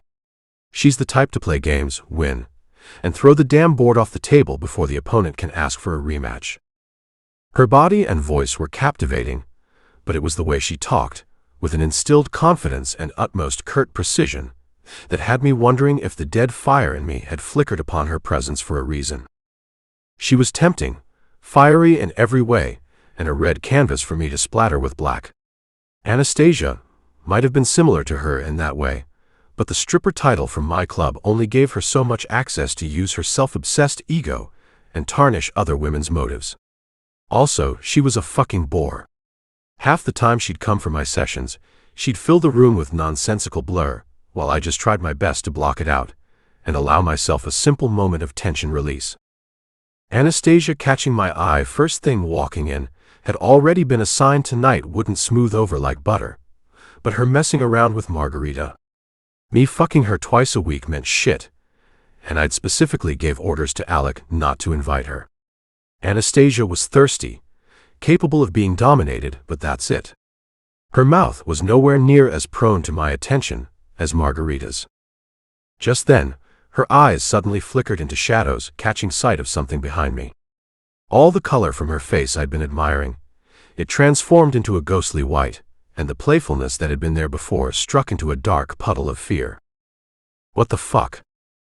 I turned my neck, trying to spot whatever the hell made her turn into a paler version of Snow White before the damn poison apple. Nothing but crowds of gossiping women meet my eyes. Men scattered about and shit-talking the pecan for sealing this stupid deal, even though they knew golden tokens weren't far away from being shoved into their safes at home. I narrowed my eyes, but her locked-in gaze didn't move. Margherita. Margherita. I pressed, and the fear sputtered and broke into a puzzle piece set. She looked at me, and the chill enveloping her suddenly fractured in two. A deep breath filled her chest, and her lips parted, trying to form words. Sorry. The apology was a half-assed whisper, and red lights rose at the sight of her still looking like a porcelain doll. What happened? My voice came out more forceful than I'd expected, and for a second I feared she would lash out, until I realized that was exactly what she needed. Margherita. I roughed out, starting to get impatient. She continued to look dazed, as if coming off a high. Cameras flashed closer to us, and something sparked. She might not like it, but it sure as fuck would bring her out of whatever active nightmare she was having. I gestured to one of the suited men, urging them to come closer with their gigantic, Alec-approved appliances. The man drew closer, and his eager movements already pissed me the fuck off, as if we were some celebrities and were to be posted on the front cover of fucking Vogue. Not you. Him. The man behind him calmly treaded over, and I murmured my orders under a harsh breath. I grabbed Margherita's cold wrist, tugged her close, and kept a firm hold on her hips. They warmed under my touch, that delicious vanilla rose scent from the car overwhelming my already frenzied thinking. She gasped, but I let my grin touch the scope of her ear with voluntary delight. Smile for the camera. A bright light unearthed the camera shutter's click, and I clashed my lips onto hers not a second later. Chapter 8. Nezhad's Pav. She tasted like sin. Sweet, addictive, and so fucking dirty. I'd only meant for my lips to brush over hers, just enough to supply a decent amount of reality into those frozen eyes. Margherita's waist turned rigid in my grip, then her lips parted in a gasp. I got a taste of something sweet with a hint of spice cinnamon. It spread over my tongue, made my neck stiffen into a boulder. God, I couldn't remember the last time I kissed a woman. All I knew was, it sure as fuck didn't feel as unnerving as this. Blood shot up through my veins, and this time not from the consummation of cold, hard nicotine. The photographer wasn't helping either, with his multiple shots from a million different angles, all to end up with the worst one, and display it for all of my clan to see. It was supposed to be quick, harmless kiss. Just for one shot. But fuck, she tasted so good, I couldn't help but have another taste. Before I knew it, my hand slipped up her neck and angled her neck so I could gain more access into her mouth. She melted against my body, pressing herself into my chest so all I could see, smell, hear was her, and her goddamn breaths turned into a heavy, weighing thrush of lava against my lips. She pressed her palms into my chest, skating a dominant touch across it, and making a chill crawl up my spine. I blamed it all on her. If it weren't for the little knock on the back of my head, delivered by a certain, iniquitous conscience, my hands wouldn't have realized how far they were roaming. I yanked myself back before they drew to the curve of her ass, and made my tongue retreat before it could tease the seam of her lips. She stumbled backwards, eyes dazed, curls frazzled, and smeared lipstick giving her a suggestive look. It almost made me want to pull her back in, and mess it up some more. But with astonished eyes burning holes into my back, I quickly adjusted my suit's collar and caught Alex's smirk flashing my way from the bar. I ignored it. The sweat lining my neck made me itch to shrug off my suit jacket. Was the fucking air conditioner even on? Ah hell. These are gonna make some amazing covers on my boss's new line. The man smirked as he stared down at his camera, and before he could so much as lift it up to show me, I yanked him in by the collar, ice-cold grimness on my face while leftover confoundment and desire ran under my skin in smooth, potent waves. No the fuck they won't. He cowered suddenly, hands up in a surrendered position. Did he not know who he was taking pictures of? My knuckles itched to bleed out the pathetic fear in his eyes. Get rid of them. Now. He immediately rushed to click sweaty buttons, and I stood for the entire 30 seconds it took him to simply delete 5 photos. Leave. And tell your boss to not hire you for events like these, again. Alex said I had a common occurrence of getting pissed over stupid shit, but was it really my fault stupid people chose to do stupid things? He scrambled off, and my attention darted back to Margherita, easing when color tinted the tops of her cheeks and newly applied lipstick sat like perfection on the lips I'd just stolen a taste of. In my opinion, the crimson looked better smeared. About the kiss. For the photo. Her body eased, and that made an annoying buzz slither under my skin. No fucking way she didn't enjoy that. I couldn't think of a reason why she looked so comfortable after receiving my consolation. Right. She flickered her eyes away from me. Why though? Because I wanted to. You looked like you needed it.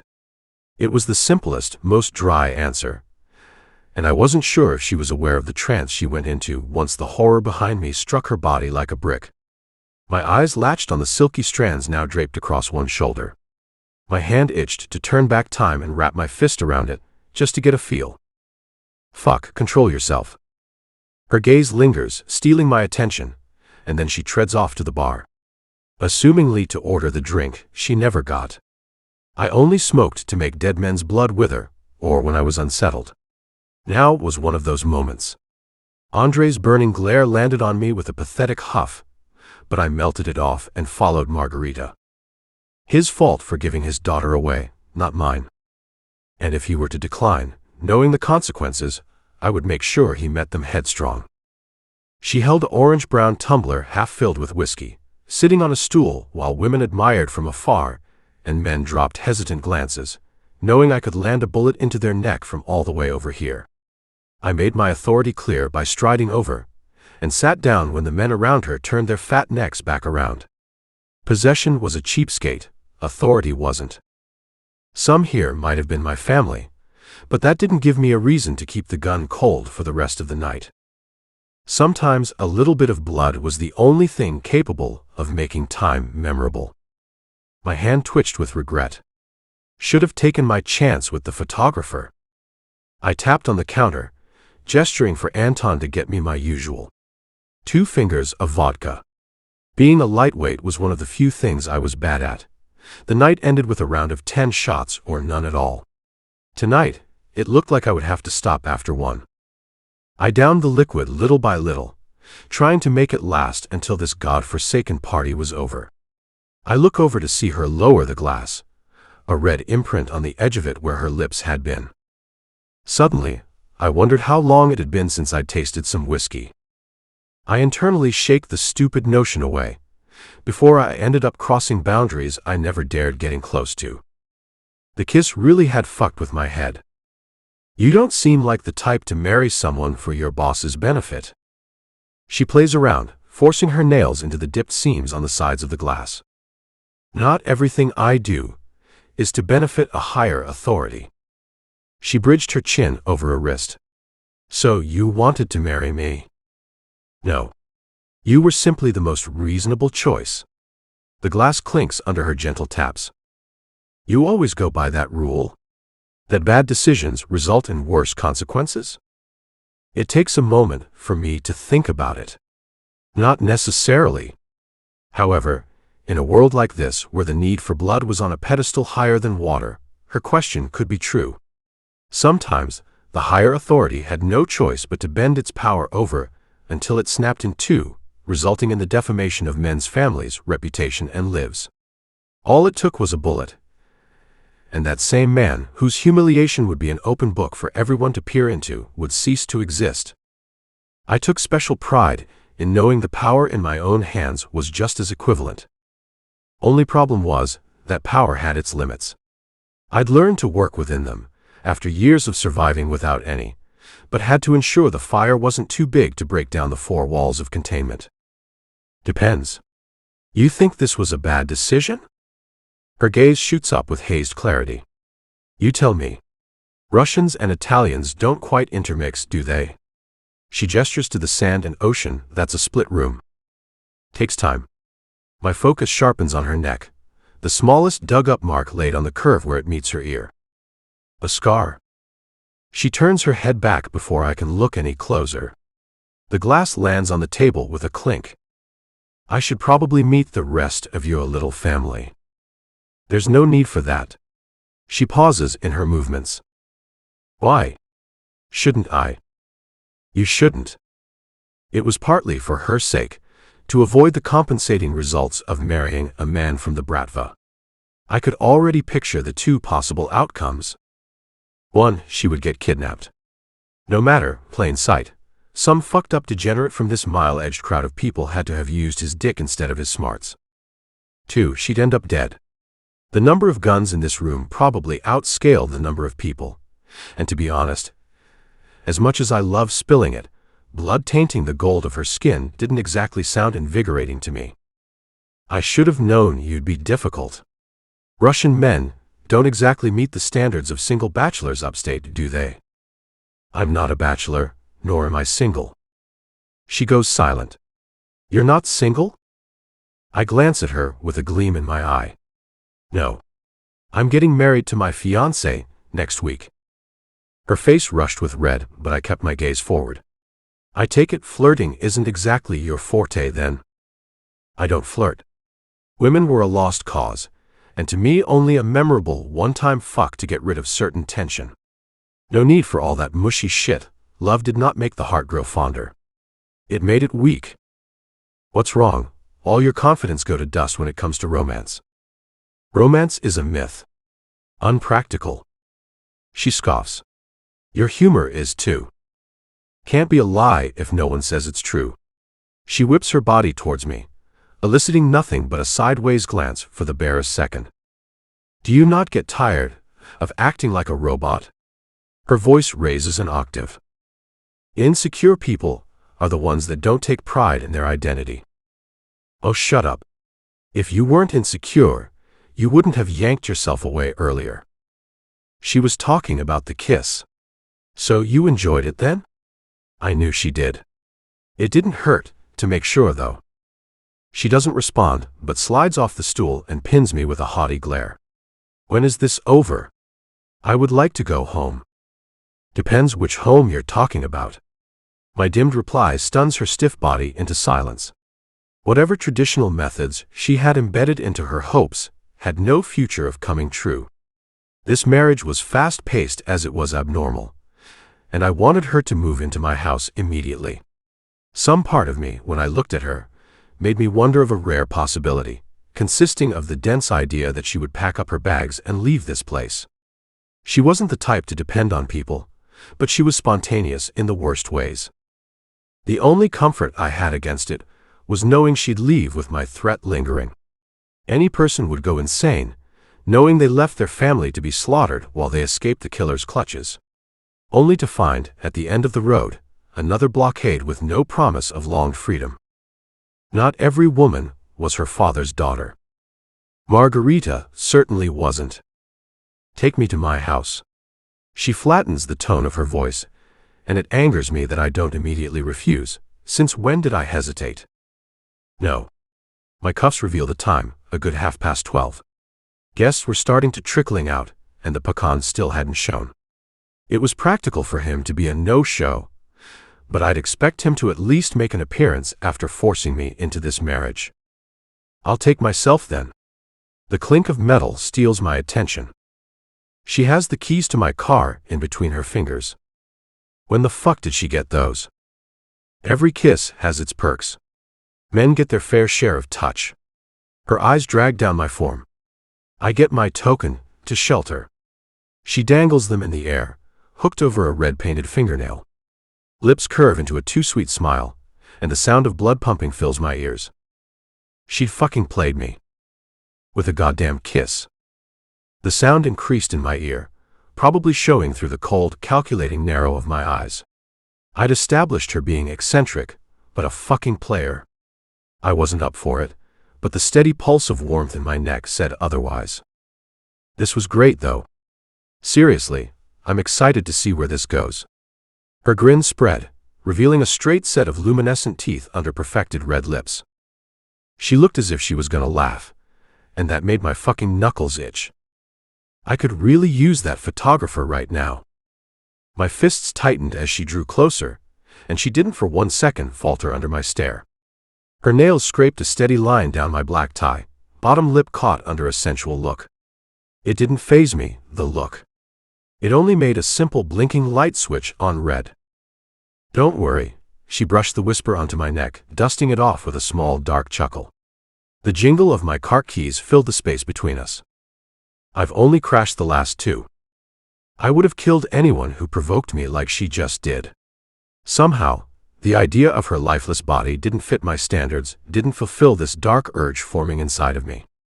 Some deep visceral need that raged a path down my spine, as challenge rimmed the dark brown of her eyes looking up at me. I liked challenge. My fingers shot up to the hand with keys, grabbing her waist and tugging it until her chest heightened with a gasp and landed on my own. My gaze burnt into hers, less confidence impaling them now. Careful, Malaya. I leaned forward, the shortest second blaring with heat as her eyes flickered down to my mouth. You wouldn't want to make mine the third. The 5 seconds it took me to compose myself, her body had stayed stuck in the same position. I stole a few glances as I read some emails and sent texts, a smirk about to peek through when she glared at me from her position. The area was almost empty, excluding one man who looked just about as forlorn as his sister. They struck up a conversation, and I ignored it, just until her voice became too loud to ignore. Please just drive me home. I'll pay you. She's coming with me. I looked up from my phone with a blank look. I'm driving her back. Luciano's glare almost blew up into flames. It was no surprise to the world how much he hated the Bratva, and for no articulate reason either. Sometimes blood worked in the ways of oil and water. It didn't mix, no matter how hard you shook the fucking bottle. No, you're not. I'd met her a total of 2 days ago, and the word no had left her mouth than the number of men Alec had pummeled to the ground using his fists. Alec was a boxer. Might I remind you the consequences of your refusal? Is your only solution killing my fucking family? Be original for once. That's fine. I rose from my seat, drawling over. It can be you instead. Her eyes shot to me, fiery than ever. You wouldn't kill me. This would all be pointless then. It would, but only I knew that for sure. You can test it and find out. I stated the threat like any Russian man would. Indifferently. I looked back at her brother. She's coming with me. No reply. Nothing, except for a hunger in his eyes that outweighed even my brother's rage once he lost a match. Margherita tapped his shoulder. Just leave. Tell Papa I'm coming with the dagger, my fiancé. The threads of my patience were this fucking thin, and I had no desire to pull back if she continued with this reckless behavior. I liked control. Rules set into place to keep the chaos within. Margherita DeSantis was the chaos. He gave me another cold, hard glance, and treaded out the hall without a glance behind his back. You just love flaunting your hostility, don't you? She picked up the skirt of her dress and stepped down the bar ledge, pinning that glare on me once again. God, was this woman always mad? I'm nowhere near hostile. Bad men do good things too. We walked in sync, down the black carpet between the crowds of tables. A jolt of electricity shot up every time her naked shoulder brushed my suit. As if driving a woman home isn't hostile. You calling me a gentleman? I kept my gaze on the nearing doors in front of us. Only if it's an insult. The corner of my lips twitched upwards. The doors opened out into the cold wind, hitting Margherita with a blast. Her breaths came out in smoke-filled puffs. The car was out front, slunk into a driveway with black potlights filling the sidewalk. I sat in the driver's seat, her in the passenger. The car rumbled, smoothly pulling out and slithering onto the night-induced driveway. The ride itself went smoothly, except for her imprudent glare/glance hitting the side of my face like I was her kidnapper and she couldn't just open the door and walk home herself. I didn't care for the fact that she would get run over. I couldn't look after her every move. The second I pulled into her driveway, she yanked the door open, flaunted out her dress with expected difficulty, and stomped all the way up the stairs and into the gold-lined double doors of her house. With the window open, I stared at my house. One elbow out, the tension in my shoulders refused to leave. Fuck, she was going to be a problem. The thought pulsed in the back of my head, slow but encompassing. So I pulled out the Zippo lighter from my pocket, and a half-pack of Bellamore Connells Alex snuck into my cup holder last night. Like usual, I smoked everything away. Chapter 9. Margherita's POV. You sure the address was supposed to lead us here, Max? He stops unloading my bags, face as apathetic as ever, no matter how much Papa raved about him being the only sensible man to ever set foot in the house.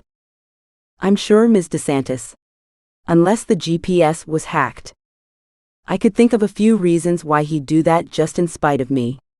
Maximo's black hair stuck to his neck, my own body soggy from the pouring rain that had hit us on the way. The bone-chilling wind made it worse, and I suddenly wondered why women didn't have the magical capability of using muscle to block the cold. Max looked as if the strands stuck on his forehead were sodden with sweat instead of water. I hummed away the thought. Fashion mattered far more than weather fluctuations. My gaze raved over the Smirnov mansion, wondering why the hell this man probably had 6 figures worth of bills in 10 various banks of NYC, and decidedly chose to buy a house in the most abandoned area I'd ever seen. Years of living here, and never have I came across such a concrete-ridden residence. Maybe he likes the loneliness. The thought reminds me how he never wanted this marriage in the first place. I was simply the most reasonable choice. Paths skated around a glass-slated home, clad in dark gray concrete and intertwining with strips of perfectly trimmed grass. Or was his turf?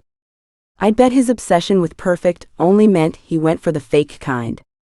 The driveway we entered through lay ahead, a set of black gates with the letter V engraved into each hilt, and a huge pool filled half of the courtyard. The closer I drew, the more I grew fascinated with the total perfection scribbled over each panel of black concrete and glass. Not one scratch on the tiny terracotta pots with almost gray lilacs lining the strips of grass, not one crumble of dirt missing from its square. 2 empty terraces split the house in 2 symmetric sections, a black front door split in half along the line. I'm sensing a theme here. No color. Absolutely none. It was as if his gray personality had bled into the goddamn earth. By the time my eyes had stopped wandering, I looked to see Max beckoning me to the front door where there was shade. I blew out a deep breath. No wonder he's obsessed with doing everything the right way. This place is straight out of a 1990 futuristic emblem. Max pulls up his jacket and hands it to me, not quite meeting my eye. Your shirt. It's wet. I look down and bite back a rush of humiliation, grabbing the black leather with a grateful smile. Thanks. I hold the jacket for a second longer. For everything else, too. Really? My undying fidelity to him wasn't just because he took me anywhere I went, it was because he held onto the small scraps of loyalty for my father when other men didn't. We've had multiple headguards, cooks, you name it. Maximo's been the only driver ever since he was 15. You'd think he'd be 6 feet under with a gaping hole in his head from Papa's pistol, but he's been going 10 years strong. The leather jacket drapes around my shoulders and warmth seeps into my skin.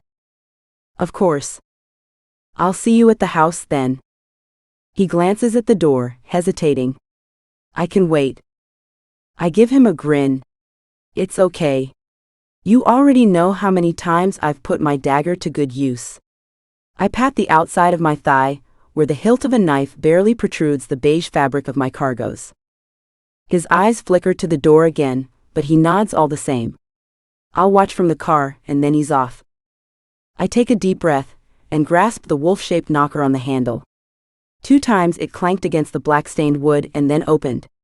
My mouth went dry at the sight in front of me. Nezhad stands with gray sweatpants slung low at his hips, a full-sleeve black t-shirt still making the lines of his muscles visible through it. Hair wet, the few strands stuck to his forehead made a weird tingle shoot up my spine. Might as well strip naked instead, and call it a day. The moment I see his face, the hook of the moment disappears. He glances between me and my bags. The door opens wider, so I take it as an invitation to step inside. The first thing to greet me is instant warmth and a clean smell, much like Nezhad himself. I turn around to meet his eye. But he's not even looking at me. He's looking at the jacket draped around me. You often wear men's clothing? A damn second, and he was already gearing up for a pointless argument. I sigh. Sorry, my wardrobe doesn't fit up to your standards. Take it off. His voice was firm. A command. Seriously? I rolled my eyes but shrugged it off, slowing down when his eyes rolled down my front with a slow burning trail of hot judgment. Huh? I looked down and bit back a gasp, realizing the white fabric was still wet. And see-through. Fucking hell, Margherita. He's gonna think you're doing it on purpose. I quickly held up the jacket to my front and gave him a hard glare. Eyes are up here, Smirnov. He flicks them back up to me with a raised brow. It's Nezhad. I twist my lips. You know what happened in the year 1920? He cocks his head to the right. What? Women earned their freedom of speech. I felt like it was a dream when I saw the corner of his lips tilt upwards. Because just like that, it disappeared and shaved down into that same ice-cold expression I'm used to. Turn left, your room's at the end of the hall. He nods his chin towards the dark oak staircase. I turned around to ask him if he meant his left or my left, but he was already gone. Call me an inspector, but nothing about this house screamed cold-blooded Russian with the same number of kills and women he's fucked. A more accurate analogy would be an American bachelor with too many rooms for his own good, and a particular passion for the color black. Everywhere I looked, all I saw was goddamn gloom and doom, with the exception of a very luxurious modern touch. Dark gray wallpaper, crystal chandeliers dripping black diamonds, gray couches in the living, and sleek black marble sprouted across a perfected kitchen. When I finally found my room, all my bags were already propped up next to the wardrobe. There was a walk-in washroom, 2 closets with empty hanging spaces, and a laid four-poster bed with, you guessed it, black sheets. I clicked my teeth with disappointment. It's turning into an obsession, Smirnov. I spoke as if he was right there, as if he'd actually put aside his blatant ego and accept his weaknesses for once. Hours later, once I'd folded and filled up all the closet space and wardrobe, a full suitcase remained unzipped on the gray vinyl floor. I sucked in a breath through my teeth. Maybe I should have left some clothes for Bianca to grow into. I took a quick shower, slid into my black silk nightdress, and dialed up Layla while laying flat on my stomach. So he's a vampire, then? More like a reclusive psychopath who doesn't know how to communicate? I heard her muffle a laugh. Maxim, cross your eye yet? I turned over to my back, staring up at the wall. I'd shut my light off by now, and the fact that there was no light in here made me want to rip the window off and sleep on the terrace instead. The darkness only reminded me of bad things. No. But I swallowed down the sudden lump in my throat. I'll know what to do once he does. A little blood never hurt nobody, Margherita. Just hope Nezhad won't bark a red light and kill you right after he finds his right-hand man with a slit throat. A shiver runs down my spine. I don't think I'd ever want to see Nezhad in action, much less be the cause of it. I think I'm better off waiting. She hesitated over the line. Don't wait too long. I don't think he'd be happy to find out this hidden agenda of yours. My head inclined towards the closed door. What if he had cameras? Would he be able to hear me right now? God, I'd been in this place for less than a day, and I was already this close to fucking everything up. Yeah. Listen, I'll talk to you later. Sleep calls. My head hit the pillow, and all it took were the familiar flashes of headlights, crimson, and one creepy motel to lull me to sleep. Chapter 10. Nezhad's POV. 5 seconds. It's generous, but I want to see if he has the balls to lie. My order deepened Alex's grin, and he all but shoved the dagger the rest of the way through the bastard's leg. I would wince, but seeing my brother bloodied was a sight I'd yet to find unaccustomed. Fuck. Hirosho, ya pogovryu. Fine, I'll talk. My hand went up and his screams deafened.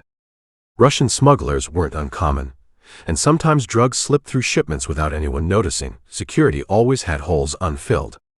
My part in the Two Spies, a division right under the pecan's eye, kept track of bastards like the bloodied one in front of us.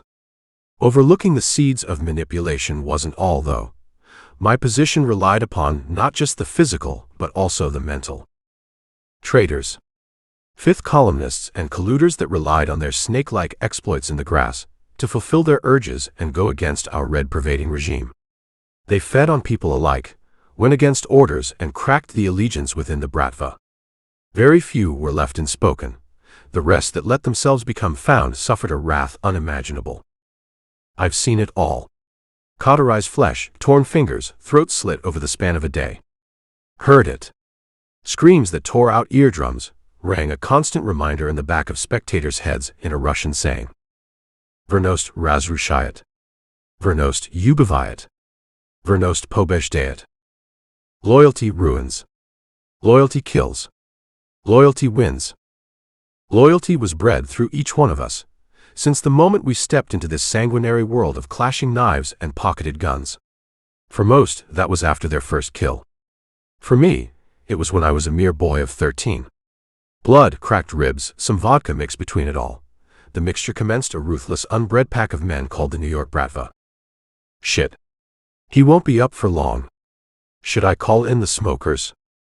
Burning him would make it too easy, and I was rather over the smell of burnt flesh. No. My eyes narrowed on his slowing chest. Cut off his dick and call it a day.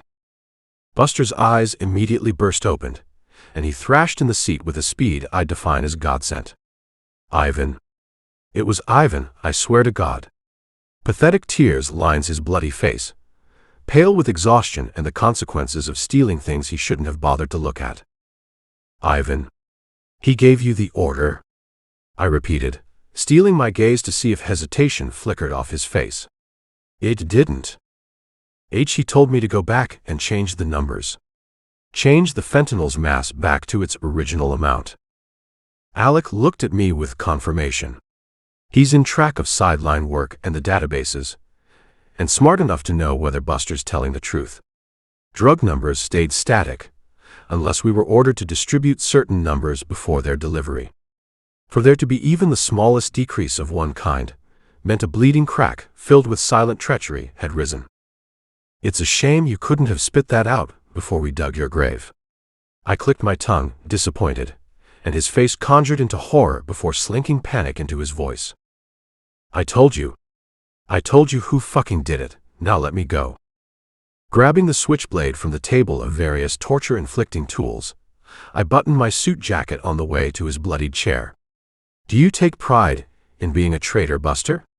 Even his name was the ultimate cover-up for a smuggler. I'm not a traitor. He spoke, voice bleeding with hearth. Hate.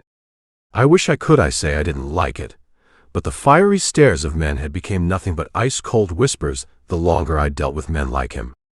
I found it entertaining how often they'd try to use guilt as a scapegoat, when they were fully aware their chance at life had disappeared the second we'd caught them. Alec lifted the bastard's chin with a blade, blood dripping down his naked top half. You're Russian, you worked for the Pecan, and you held a secure position in the Bratva. How the fuck does that not make you a traitor? Just like that, Buster's lips sealed. This was their problem. They were prepared only for the action, for the prerequisite. Never the consequences, because their flimsy minds replayed with the delusion that maybe, just maybe, they would win this time. Curiosity's always killed the cat, Buster. No matter how hard it stuck its claws out, it's always led to this moment. You on your knees, half finished with no winning tactic sent by your leader. He laughed, crimson peeking through the disturbed grin. You can kill me. You can kill all of us, and you'll never get what you want. My hand itched to slam the gun barrel down his throat and shoot until it went empty. I stood over him, eyes trailing the snake tattoo barreling down his barely visible neck and down a pale-built body. A snake, huh? I turned to Alec, stepping away and wiping the blood off my hands. Start walking to the warehouse doors, not bothering to glance at the blood-curdling grin forming on my brother's face. My fingers curl around the metal handle, already staining it with leftover red. Buster's shallow breaths ring from between the waiting silence. I twist the door handle. His head goes last. Chapter 11. Margherita's Pav. Alcatraz? More like hell. Only difference was, this place was encompassed in a few giant panes of glass that only made the outside world seem even more depressing. His obsession with doom and gloom didn't affect me night and day, but the whole prospect of it did. A modern weapon-based block of gray concrete and glass, capable of defeating any nation in an arms race. I bet there were a few hidden rooms capable of unearthing a massive mob of brain-eating amoeba somewhere. My persistency to stay in just my own room didn't seem to affect him much. Either I'd creep downstairs when the light of his study flickered yellow from under the door, or pretend to sleep the moment his footsteps thudded up the stairs. I mean, it was only a matter of time before he caught a whiff of my true intentions. Storming and breaching was easy enough. It was the attacking stage that made the bottoms of my feet lighten their load on the heated staircase. 2 days, and no sign of this right-hand man Layla had spoken to me about. Where was Maksim? Was he avoiding me? Surely he hadn't turned into a fucking pipsqueak after uncapping my horrors and swiveling them around his finger, only to yank me backwards a couple months every night. I'd been on edge both nights, the only lights capable of keeping me aware the headlights in my dreams. Streetlights too, blown through a flickering and mossy dark alley with dark shadows of men crowded around me. Blood. Pain. Indignation. With a deep breath, I yanked open the metal fridge handle and grinned when a big bowl of cut-up fruit lay on the top shelf. My stomach rumbled as I pulled the cold ceramic dish out. The moment I went to shut the door, there was a shuffle of steps from somewhere close, and then I nearly dropped the bowl at the sight of another woman. What the hell? I followed the high-pitched voice upwards, immediately narrowing my eyes on a tall, skinny blonde woman with collarbones visible from a mile away. Her narrowed eyes honed in on the fruit. I cut that up for Mr. Smirnov. I rolled my eyes and set it on the counter, facing her with a bored look. What was it with him and blondes? Specifically, ones with a haughty attitude and bodies made for posing on the runway? It was obvious he had a type. I think you meant Mrs., I said with a grin, hands fishing for cutlery in the top drawer. The strawberries had caught my eye since I opened the damn door, and I wasn't gonna let my stomach rumble in an act of weakness in front of this she-devil. What? Her eyes told me she wasn't used to another woman cladding up her kitchen. By the looks of her high-risen top bun with a few extra strands, she looked a maid just as much as she looked like a nightly escapade. Sorry. Let me rephrase that. I'm about to become Mrs. Smirnov, so it's vital you get into the habit of cutting fruit for the both of us, yeah? I swallowed down my smile with a chunk of pineapple, the slight sourness of it showing up on her face instead. What are you, his slut? She dragged her eyes down my form with a heavy, not-so-slick look. The kind that told me she was intimidated, just as she was pissed off. Depends. I don't fuck men who already have one. My glance at her apron gave it away, red rushing over her face like the satisfaction in my chest. Act like a bitch, get treated like one. You're just jealous he gets to fuck me every night, and you don't. The statement hit me hard, clouded with weedy desperation yet also capable of being true. Every night? Immediately, my mind traveled forward, to the nights after I'd slip off his ring and put it on my bedpost. Would he take advantage of my fury and keep fucking her in his own room? Distaste and revulsion crawled pineapple up my throat at the idea. My lips twisted, and I shoved a raspberry between my lips to keep me from saying anything too harsh. I don't particularly like the idea. But that's why I'll keep my door open every night. Just in case, I smile, you know you don't have the particular skills to fulfill his needs. He wouldn't be having sex with me if I didn't know how. Her tight voice leads me to believe I'm getting to her. A little more won't hurt. Or maybe, I wave my fork around, contemplating with a calculative look on my face, you're his side piece and he only fucks you because he's bored. I shrug, licking juice off of the shiny metal. Sour yet sweet. Like this conversation. You bitch. Recollections of a similar looking and sounding Anastasia swarm my mind, and before she can step forward, a thud sounds from the kitchen's entrance. Mika. Who let you in at this hour?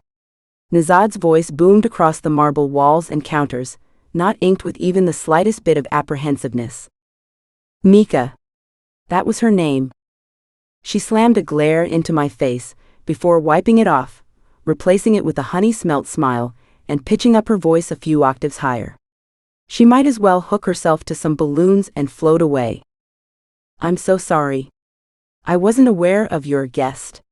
She glanced at me sideways, and I nearly rolled my eyes again. God, I don't feel like dealing with this right now. I just want to eat my goddamn fruit. I meet his eye, raising a brow at his perfect-looking accordance of clothes once more. A black tailored suit, complete with black slacks and another dress shirt. No tie. He drags his eyes to my thighs, which I've forgotten are purely visible, because of the silk-woven black pajama set I have 5 copies of. He drags a heavy look to Mika. Fiancé. He looks at me again. My chest does a quick tumble, heartbeat tumbling over the intense gaze he has flipping me inside out. She choked on a breath. What, you're really going to marry her? I plaster on another smile, leaving the bowl her, and patting close enough to Nezhad that I can feel his swarming body heat prickle the skin of my arms and legs. My eyes trace a disgruntled path up her form. What, does that make you jealous? I say, working up the nerve to press myself closer. His body was so warm, so inviting. I only wanted a little touch. A small, harmless one. I looked up at him, and my breath hitched seeing the fire in his eyes. Just like the engagement party, where all I could do was become a magnet to him. His eyes flickered to my tongue, darting out to wet my lips, and then I looked away, before this weird ball of heat in my stomach decided to commit suicide and let Nezhad handle me however he wanted. And in some twisted, dark way, I wanted that. For him to have his way with me. Bend me under his thumb, and put a controlled band around me, until I had no choice but to listen. The confusion on her face rippled, and then flickered back into a smile. I'm only surprised he chose an Italian slut like you. Russian women are far less. Her eyes sharpened, prone to imagery. I stiffened at her retort. It's only a wonder his mother was. Get the fuck out. Just like that, my lips clamped back together as silence ensued. Mika's expression fell, drowned into a mix of embarrassment and humiliation, all with a combo of red shadows climbing up her neck and face. Her voice came out sewed up into a nervous chuckle. What? You can't possibly kick me. Get out. Even I flinched at his curt, firm command. She huffed out a breath, and I ignored whatever mental breakdown she was having for a minute and looked at Nezhad. That comment about his mother. The tightness of his face that wasn't there before led me to believe his parents were a no-buffer zone. I had no idea of them, other than the fact that they didn't exist to anyone but him. Even Luciano could only find a sliver of information, that his father killed his mother. Was she gonna give something away? By the time I look up, she's whizzing out the back door, apron on the floor amidst the gray vinyl, and a trail of quiet sobs following her out. I'm surprised a man like you gets offended so quick. No wonder they talk about you so much. I left his circle of heat just as fast, heading back into the dully lit kitchen for my bowl of fruit. Stabbing a strawberry, I took his response time to bite it, closing my eyes at the sweet, sour, and honey-sweet juice coating my tongue. A sound escapes my mouth at the endorphins filling my body, a moan. I freeze, dragging the fork out from between my lips and praying it wasn't loud enough for him to hear. I look up, but it's no use. His eyes are so dark, it takes me a moment to realize a droplet of juice is dripping down my chin. Nezhad's eyes hone in on my mouth, and then like the sleek predator he is, he walks towards me. With my body frozen and tongue-tied, I can only watch as he stops a mere inch away and brings his hand up to tilt my chin up until I'm looking directly into his eyes. Dark circles ring his pupils, deepening the gray in his irises so much it feels like I'm looking at the concrete ridden around his property. He uses his thumb, catches the droplet, and pushes it back into my mouth. A shiver climbs up my spine, my skin tingling like molten lava where he's touching me. He looks at my lips, pressing his thumb into my lower one and gliding the wetness across it. Trembles wave through me, and my eyelids flutter as I lean into his tempting body. Holy shit. Get it together, before your knees really do buckle and you end up getting more than you bargained for. Just now, though, I didn't mind the captivating look in his eyes. The kind I'd gotten far too many times, that I should be grateful for. But there was something else, a dark, shuddering kind of secret behind them that made me stay rooted in my spot. With him up close, broad chest and a Greek sculpted statue of a face, his eyes are the only thing that bleed through the exterior. Perfect marble, ridden with cracks and slivers. Filled with what, stone? I look into the gray. Might as well be.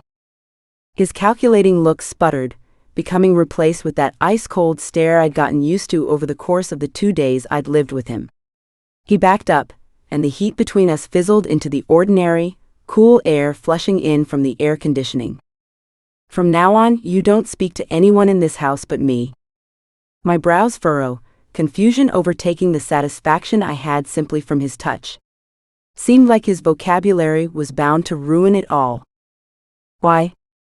No questions. You talk to me, or you don't talk to anyone. An order. I swallowed, nodding. Since when did I take orders? For some reason, this man made the rebellious ideology in my brain become compact. I only brought it out when I needed to. Right now, I needed it less than I prized it. So I shut my mouth and watched him leave the kitchen, standing still until the shut of his study room door rebounded against the hollow walls. The next morning, after I steered clear of him, I headed downstairs to have breakfast. Opening the fridge, I almost dropped my jaw at the sight. The entire top shelf was filled to the brim with boxes of strawberries. Kazo. You just had to flick the switch, Smirnov. Chapter 12. Margherita's POV. I can't be here anymore. I'm Katie from American Housewife. We're in New York, honey. Not Connecticut. I slump, my chin sinking into the dark sheets. You don't get it. I wasn't made for this. I was made to spend dinero and hop on a private jet to Morocco. Layla's sigh spilled into my ear. Well then, find a purpose. Interesting you say that. I flip over and stare at the ceiling. Black. I flip back over. Hugo's plug get pulled yet? I stare into the body-length mirror across my room. Lift up my feet and crisscross them. I wish. He keeps telling me to feed the dog. Huh?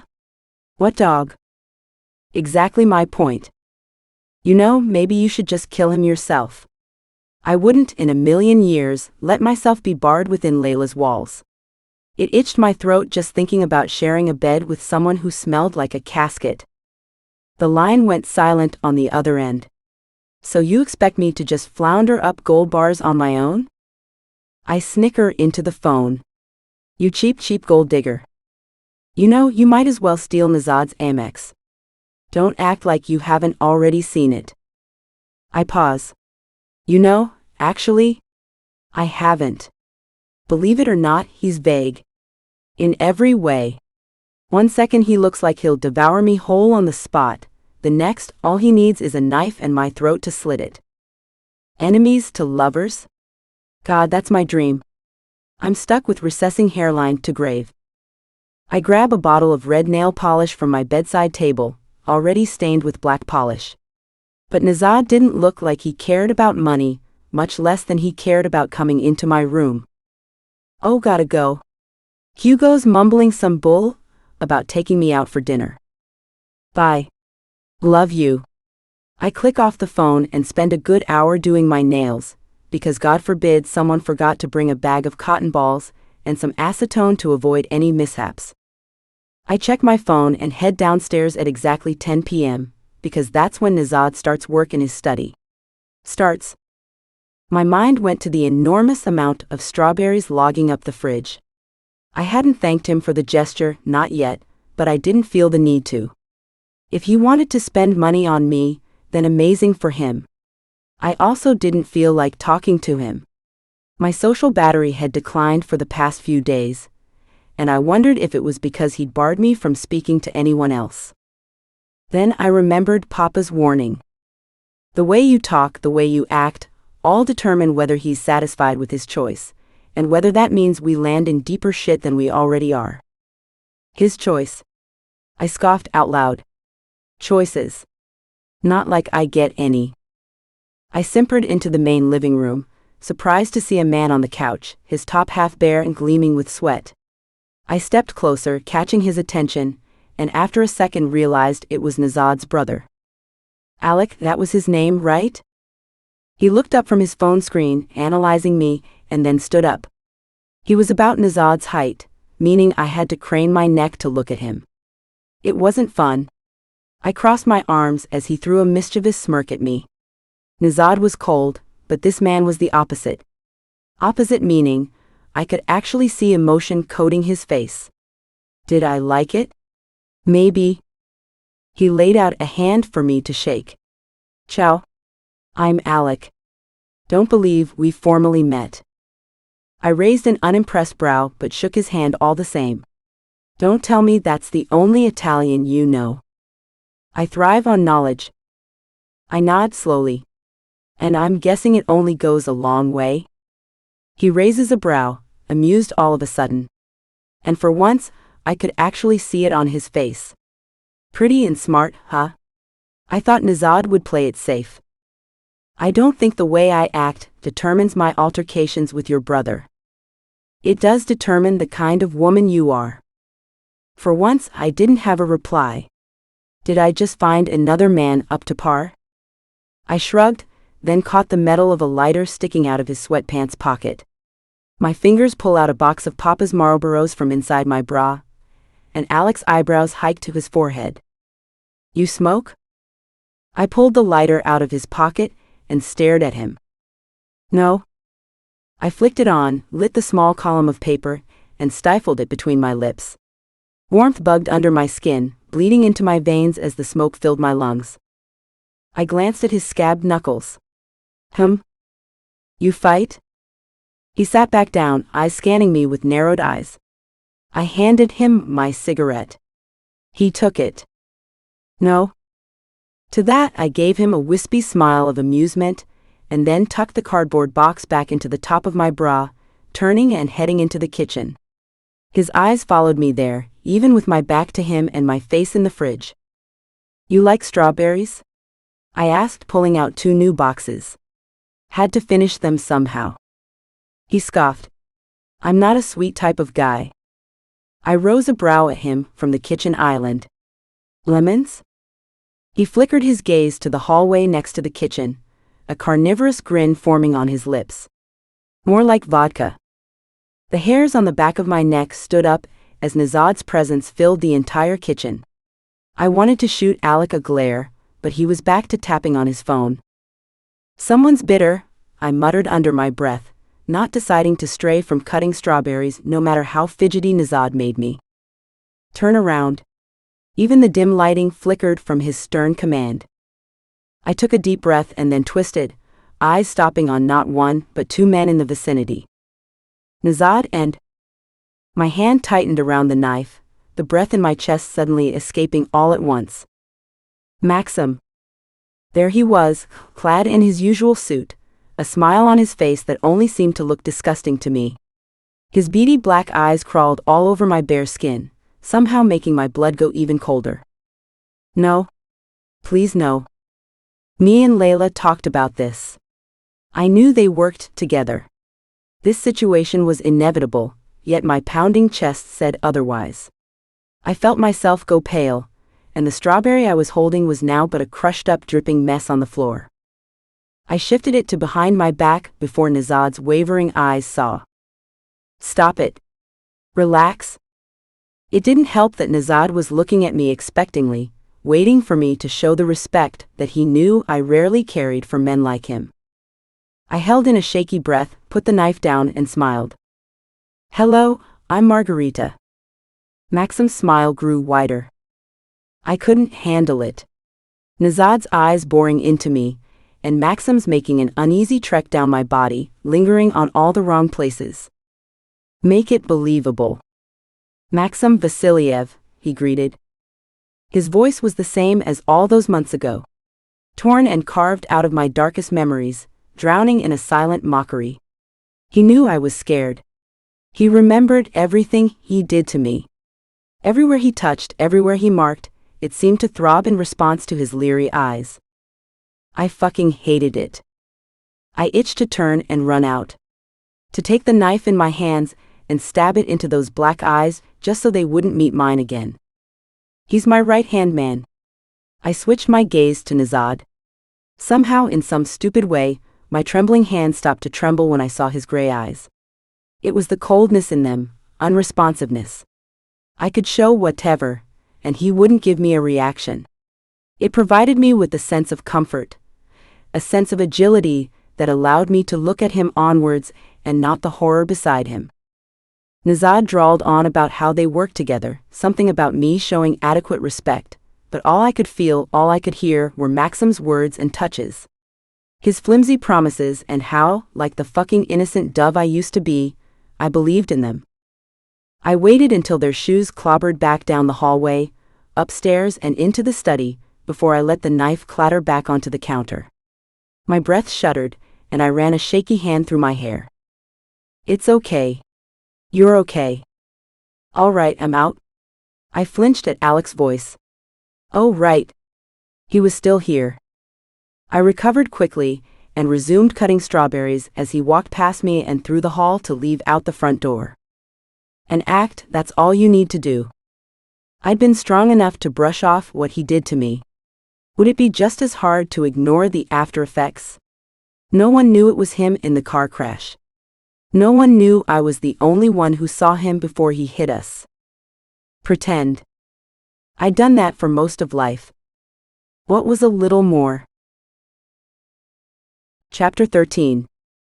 2 years earlier, flashback. Margherita's POV. I turned the lock. A giddy sort of excitement spread through me, and I expected Maksim's face to greet me as I opened the door. Instead, the motel room lay empty, the same bed we always use covered in faded white sheets. I pouted and stepped in, fixing my white dress's strap because I knew that's how he liked me. Clean and perfect, so he could dirty me up. I sat on the edge of the bed and checked my phone. I was 10 minutes late because of the rain, and he still wasn't here.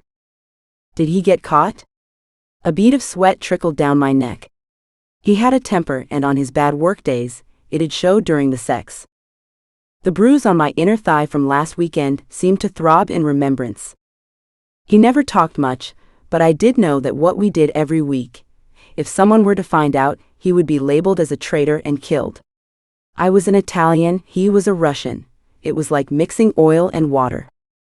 Instead, I hummed Billie Holiday's Sugar that played a soft hum through the motel speakers, tapping bare nails on my knees to catch up with the soft jazz. I wanted to wear my red acrylics, although he never seemed to like those. He never seemed to like much on me. It was almost like they were obstacles, little unsufferable things that got in the way of his hands. But making love was far from what Maksim did. It always started rough and ended the same way. Sometimes I'd wish he stayed just to give me a kiss. Maybe a good job, or an attempt at cleaning up the mess. Instead, he'd grab that guard of his who stood outside, and speed off in whatever car he brought that day. It was usually old and musty, something that had me rather confused. He was rich, and I knew he worked in the Bratva.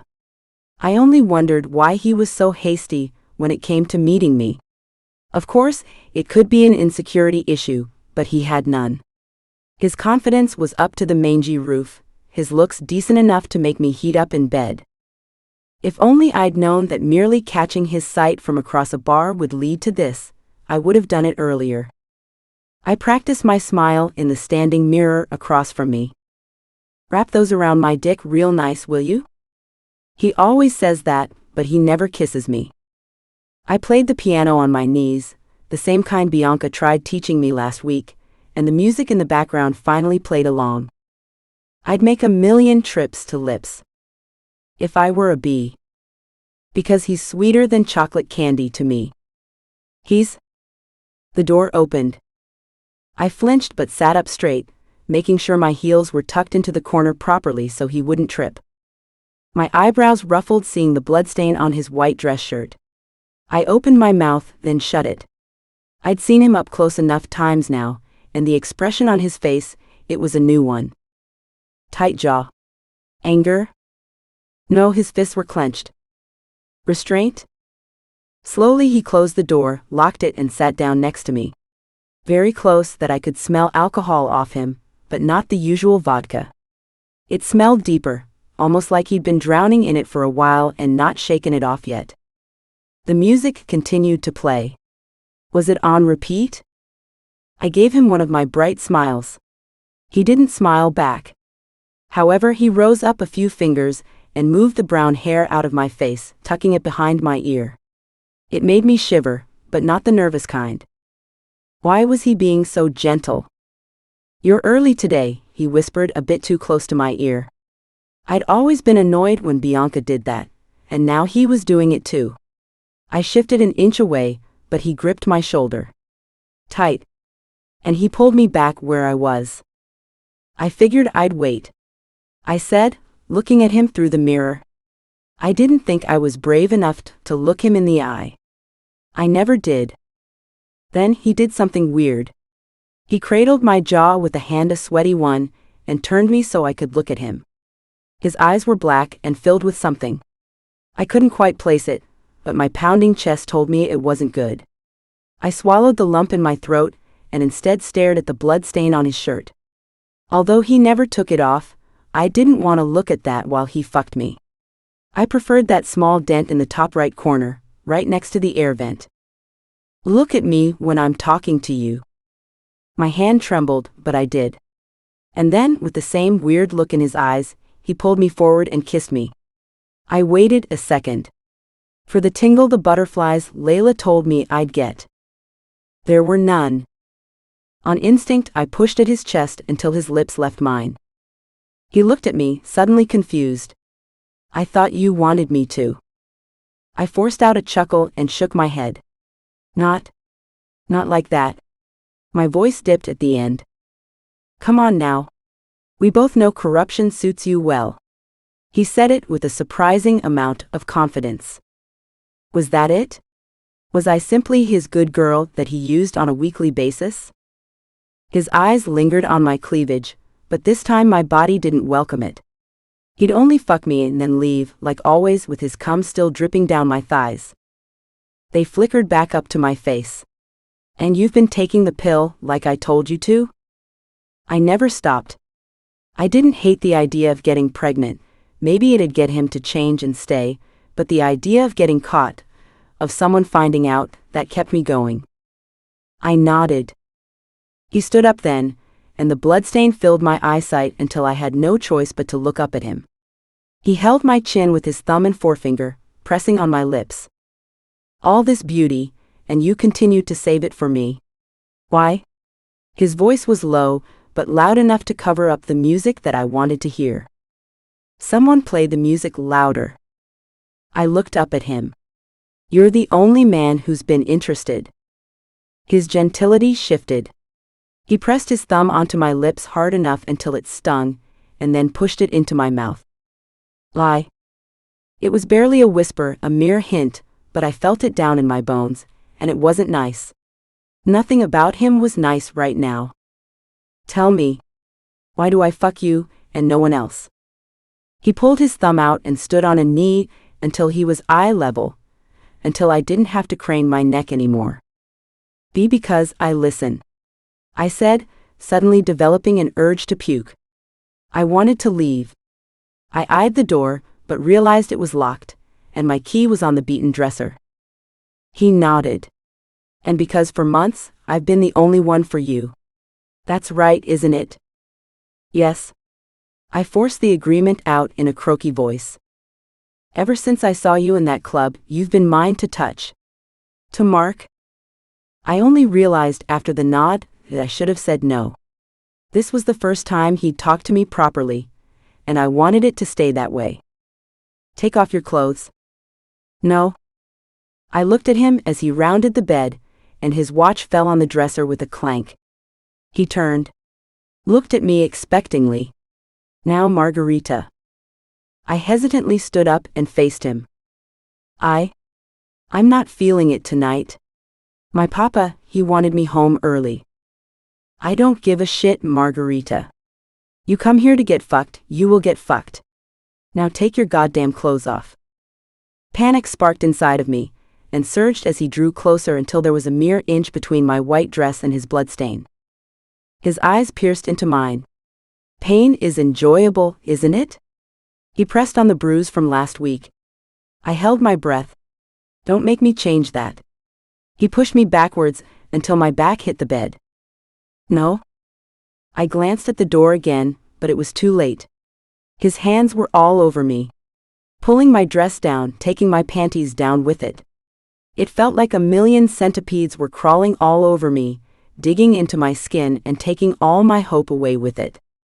Why does it feel like this? It's never felt like this. No, I don't want to. He clapped a hand over my mouth. Shut the fuck up. You know I don't like you talking. The panic grew, and his body was too big for me to escape.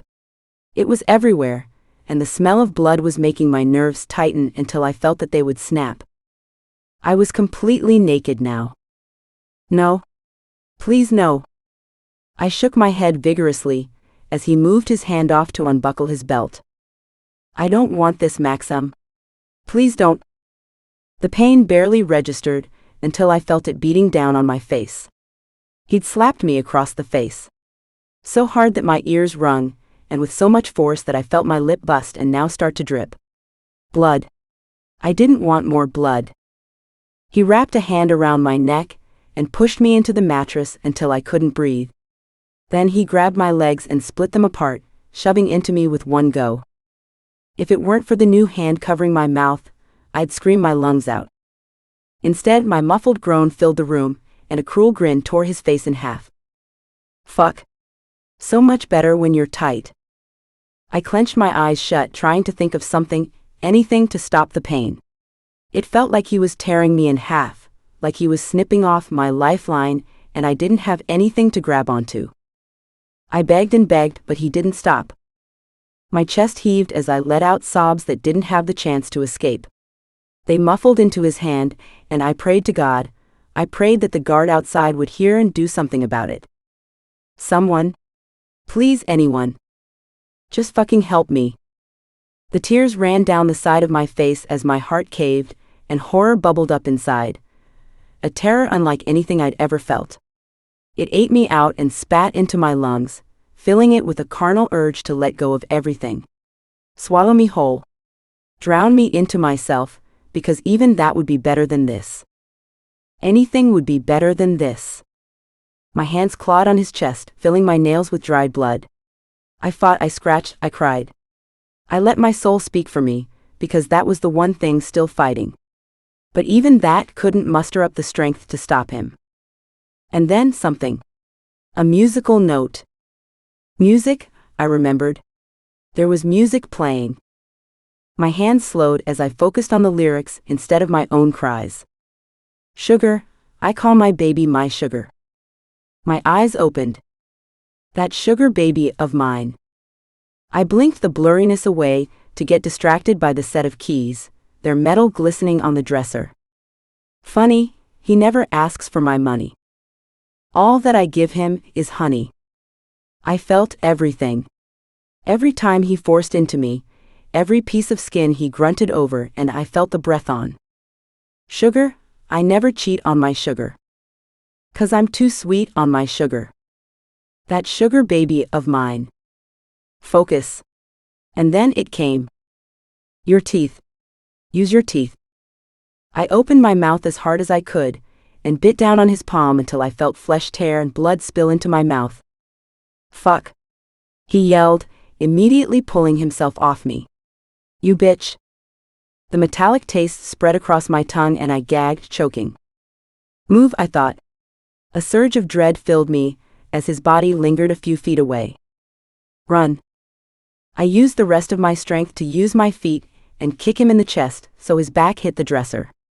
A fold in the carpet made him trip, and a loud bang filled the room as his forehead hit the wooden edge of the bed. I grabbed the keys as he fell to the floor. Wait. His guard. I quickly stepped behind the door, just before it slammed open and a burly man rushed in. What the fuck? Boss? While the guard ran over to him, I grabbed my torn dress of the floor. I covered what I could with it. The music faded away as I ran out the motel door. Chapter 14. Margherita's Pav. When I said I hated family dinners, I fucking meant it.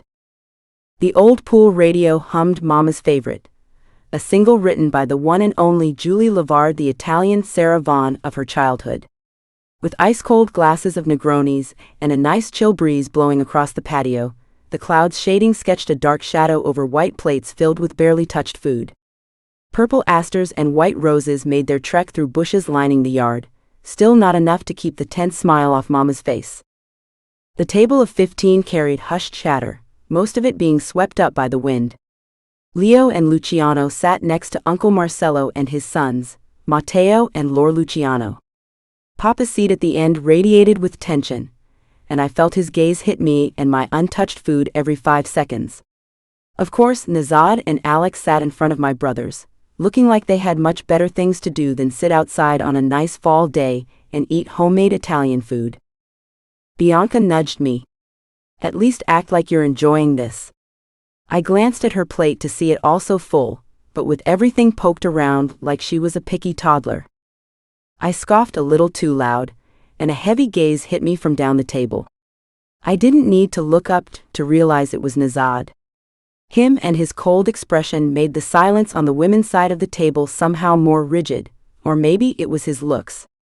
He looked even scarier somehow, with the shade of clouds covering his face, making the gray in his eyes more pronounced and piercing. His hair even blacker, just like mine. Alex sat down with a face peaked in boredom, his eyes only lagging on my sister every minute. Why, I had no clue. Bianca merely looked down in her lap, twiddling the fabric of her pink sweater dress. After a few more seconds of staring at the polenta on my plate, I decided to change my field of view. To what? Nezhad, of course. His hands were the first thing I was drawn to. Veiny, rough, and the perfect fit to hold a gun. It was hard not to imagine them on my skin again, like at our engagement when he kissed me like he was out of his goddamn mind. The feel of his hands resting on my waist, barely teasing my ass, I suddenly shook the thought away, embarrassed to be acting so brazen around family, and instead realized he was still looking at me. And because I wasn't a coward, I held his gaze no matter how hot it made me feel. He narrowed them at me for a split second, as if trying to search my head. I valued privacy, however, so instead I struck up a conversation with my best friend across me. You want to head to the mall this weekend? Hugo's delivery of magazines came in this morning, and I caught a glimpse of Luxavo's new silk collection. Layla sat next to her barren husband, who had an arm slunk around the back of her chair. Until now, ever since she'd been forced into the marriage, I'd felt bad. But even to me, the tolerance she had was incomparable to my own, wherein she somehow managed to brush off every glance and chuckle Hugo shot her way. Sure. We can hitch a ride with Leo when he heads to practice. No need. A deep, powerful statement rose from the end of the table. Speak of the devil. I took a silent breath in, and shot Nezhad a toothy grin. I'm sorry, what was that? His eye twitched, and that's when I realized he was still able to see through my fakeness 5 seats down a dinner table. Now that you live with me, I don't find it necessary to give anyone else the responsibility of escorting you places. Responsibility? He said it, and I heard it loud and clear, like I was a job and task rather than his wife-to-be. Fuck that. I was about to reword that and tell him exactly why, but Bianca's hand shot to my knee and she cleared her throat, loud enough for the whole table to hear. I got the Kingsworth Scholarship. Silence. I whipped my neck towards her, surprise deafening. You got in? She'd been raving about the English and art joint opportunity in one of Los Angeles's most elite schools, and I half expected her to brush it off in the end, because no way in fucking hell was Papa going to let her go. Plus a scholarship? When he had all the money he needed to pay her in? My sister was too pure to let him do that, so she decided to do all the work herself, no bending the rules. I would have lied if I said I wasn't proud. Oh mio, congratulations. I'm so proud of you. Layla stretched out a hand and squeezed hers. My Uncle Marcello's voice rose up from next to my papa, and he made some lengthy inquiries about her sudden announcement. I knew in the back of my sister's head, droves of alerts waited for Papa to trigger an argument. Our secret conversations at night for the past 2 months told me he wasn't even aware of it. So for Bianca's sake, I slid a couple of carrots onto my fork and chewed, no matter how much it tasted like cardboard. Meanwhile, all 15 eyes honed in on the girl that was perfection, everyone's pride and true. Bianca smiled that pretty smile, and nodded. The campus is pretty nice, real safe and secure. She emphasized that last part. I sipped my Negroni. Too fruity. I scanned the table for a bottle of gin, picked it up, and poured about a shot's worth into my glass. I sipped it. Better, but not perfect. Perfection was a bar I only rarely tried to reach, my limits only stretched so far. English, huh? A stern subject for someone so soft. My eyes shot towards a suddenly speaking Alec. What part did he have in this? I knew we had similar tendencies, but that was more the reason for him to stay quiet. The chatter dissipated, and Mama let out a forced chuckle. She's been an avid reader since her childhood, reading books and that. Of course, it was a mother's job to defend her child, although the slight fear in her eyes gave away that she wasn't up for a bloodbath tonight. Balancing things was the best option. Alec raised a brow. Your favorite book? Bianca looked at him, half dazed and half in confusion. Well, I mean, I'd have to say any of Jane Austen's. He made a sound of approval, but the dark amusement in his eyes made an alarm go off in the back of my head. Love stories, huh? Bianca's lips parted, and I waited for her to spew nonsense about the book and how he was utterly wrong, but she stayed silent. The hell? They don't exactly play out in your world, do they, Smirnov? A hint of accusation coated Leo's voice. Oh. My youngest brother never stepped back from a fight, no matter the sensibility ratio, and if provoked, Luciano made it worse. I closed my eyes and sighed. Either Papa would let it happen, or he'd call a spiff and interrupt. A minute passed, and I realized I'd skip out on any entertainment tonight. Has the date been set for the wedding? I stiffened at Mama's proposal of conversation. 2 weeks. I would have forgotten about Nezhad, but the weird sheen of sweat on my neck since I'd sat down said otherwise. My eyes almost bulged out of my head. 2 weeks. 2 fucking weeks? My gut twisted, and a bead of sweat collected on the back of my neck. Isn't that rather early? I asked. He looked at me like I was a thorn in his palm, if he even liked Mother Nature. I think the only dirt he'd appreciate was in his grave. I don't see how timing is relevant when there are other risks at play. His voice carried a twinge of power, hidden underneath something like intended amusement. He was getting at me. Trying to make me break, like I was close to doing before Bianca didn't let me. I narrowed my eyes and glared at him. You wouldn't. His eyes said he would. And for some reason, maybe it was his suddenly commanding presence whenever it was his turn to talk, I forced myself to believe him. The lunch continued with meaningless chatter, plates emptying, but the brick in everyone's stomach still heavy. The tension never left. It sat there, thick and heavy, while lips parted and the sun occasionally provided slivers of warmth between the chill. Me, Layla and Bianca continued to rave about new trends and clothes, but the occasional heavy beat on the side of my face never really left. His gaze lingered on me for the rest of the time, inspecting.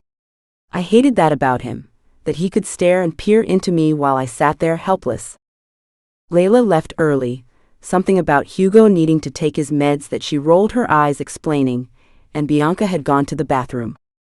I sat there, trying to ignore Mama's 100 or so mentions about my wedding dress and how she was disappointed in my decision to wear black. I might as well throw my life out the window the day I say my vows, so why not? Plus, red lipstick stands out when I wear it. I glanced at my nails a few times.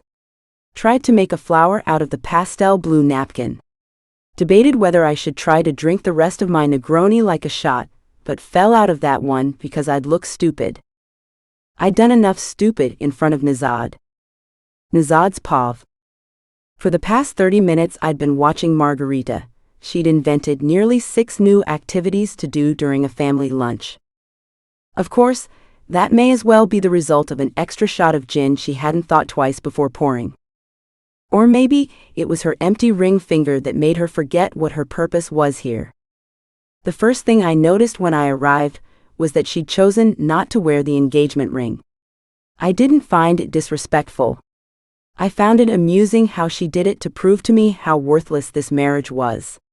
Not just to her, but to her dead set of a father that had no choice but to let it happen. Marcelo raved about some new shooting range he bought, and my brother listened intently only because he had a knowledge of weapons that far surpassed his common sense.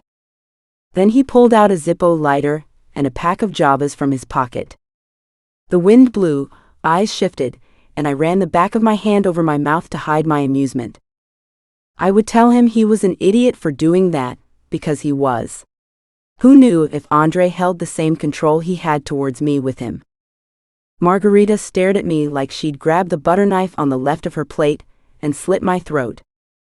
My brother seemed to have intercepted the look. What, you want one? Her eyes widened, and she glanced at her papa before looking at Alec with fake, sharp disbelief. Excuse me? I don't smoke. I'd never. I couldn't help it. I smiled. Very quickly it rubbed me the wrong way, so I used a knuckle and looked down at my plate to wipe it off. The smoke covered Margherita's face for a second, but when it dissipated, the look on her face remained dead set on the idea that she would yank the cigarette out from between my lips. She was done with me. Done with the fact that I'd made her crack in front of her father already, and now I was testing her patience again. I waited for her to get up and use her sister as an excuse to leave. I know she wanted to. It was clear in her stiff shoulders and narrowed gaze. She simply turned to her mama and asked her to pass the tiramisu. I had no family other than my brother, plus a half-cousin in Moscow who arranged weapon deals with him. Some people assumed that meant we were powerless. Truth was, brutality never ran through the same kinds of blood. In the Bratva, the loyalty built into us long before we considered ourselves men was the one thing that mattered more than blood. Blood that, when spilled, was considered a lost limb for each of us. I'd lose a limb for my brother. I nearly did, every night for 3 years. When our father would come home drunk and choose to let it out on our mother, I'd deflect it towards me. And when he grew bored because I wouldn't give him the satisfaction of fear, it was Alex's turn. I was a mold my father and the Bratva created. A combination worse than gunpowder and minefields. A combination that still made every night a fucking pain to spend asleep. Chapter 15. Margherita's Pav.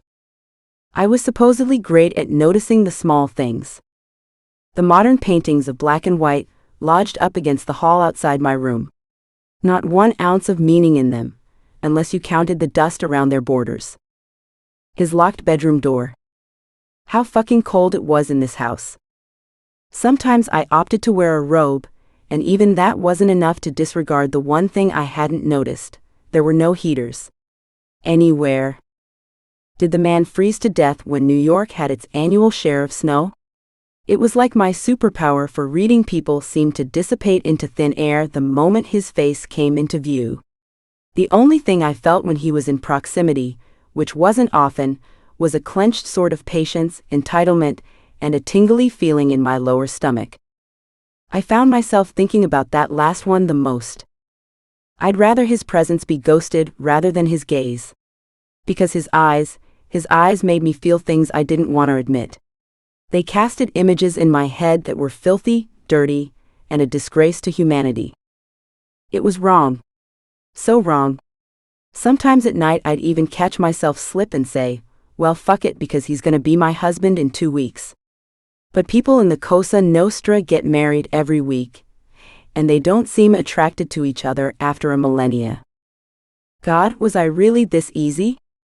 He was the goddamn enemy, and here I was, wishing he'd sneak into my room at night and do unspeakable things to me. Fuck. I needed to get out of this house before I died of touch deprivation. I dialed Layla, praying she hadn't lugged Hugo to the mall again. I started pacing the room the moment she picked up. Alleviate. Tonight. Please? She scoffed. Damn. I owe your sister 50. I stared at the wall. You guys bet on me? No, we bet on the fact that you would fucking lose it within a week. I sighed and sat on the edge of my bed. I don't know what it is. He's not even doing anything. He hasn't done anything except for fucking ignore me. The line went silent. Mio Dio, Margherita. Just because you were homeschooled doesn't mean you should allow yourself to act this demented. What? How do I even? Okay. Let's make this easy, yeah? Okay. Easy.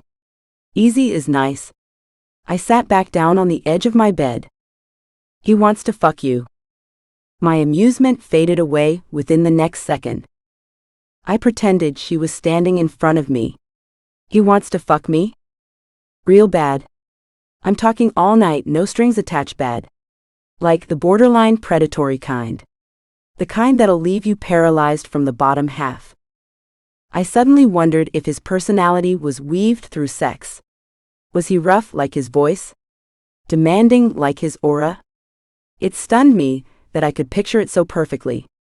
His large hands coasting my skin, and then flipping me over on the mattress. Stop. I thought you took the hint yesterday afternoon. He was looking at you, like he wanted to devour you whole. Even my legs went jelly. I mean, yeah, but he does that to irritate me. That's practically why he chose to marry me, rather than those porcelain doll copies from Russia. Or was I saying that to convince myself rather than her? Sometimes that's exactly what men want. For your anger to reach a boiling point, until confrontation's the last resort. And then, face to face, you realize it's better to get the anger out of your system another way. A better way. I could almost feel her wink through the slow, taunting words. I felt itchy everywhere. Not in a good way, but the heat in my body spoke otherwise. Did I want it? Yes. My brows furrowed as I contemplated. It would be my first time since a while. And then I thought. Real hard. I didn't know him well enough to trust him. I couldn't. Not when Maksim was his right-hand man. And although I had faith he was a man well off from the influence of others, I couldn't rely on a half-truth to stay confident that nothing bad would happen. And judging by my past, morality was a real fucking traitor. I couldn't. I can't. It was a mutter under my breath. And that's fine too. If anything, stay celibate for however fucking long you want. I'll be there in 30, va bene?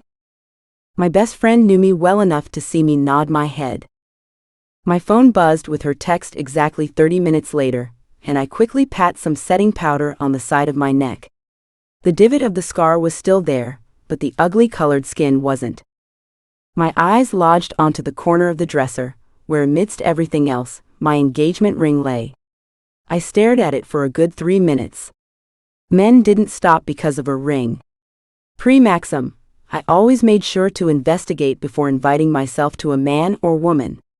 Since I never involved myself with people from the Cosa Nostra, almost all those marriages were faithful, and messing up relationships among all was a line I didn't cross. Ever.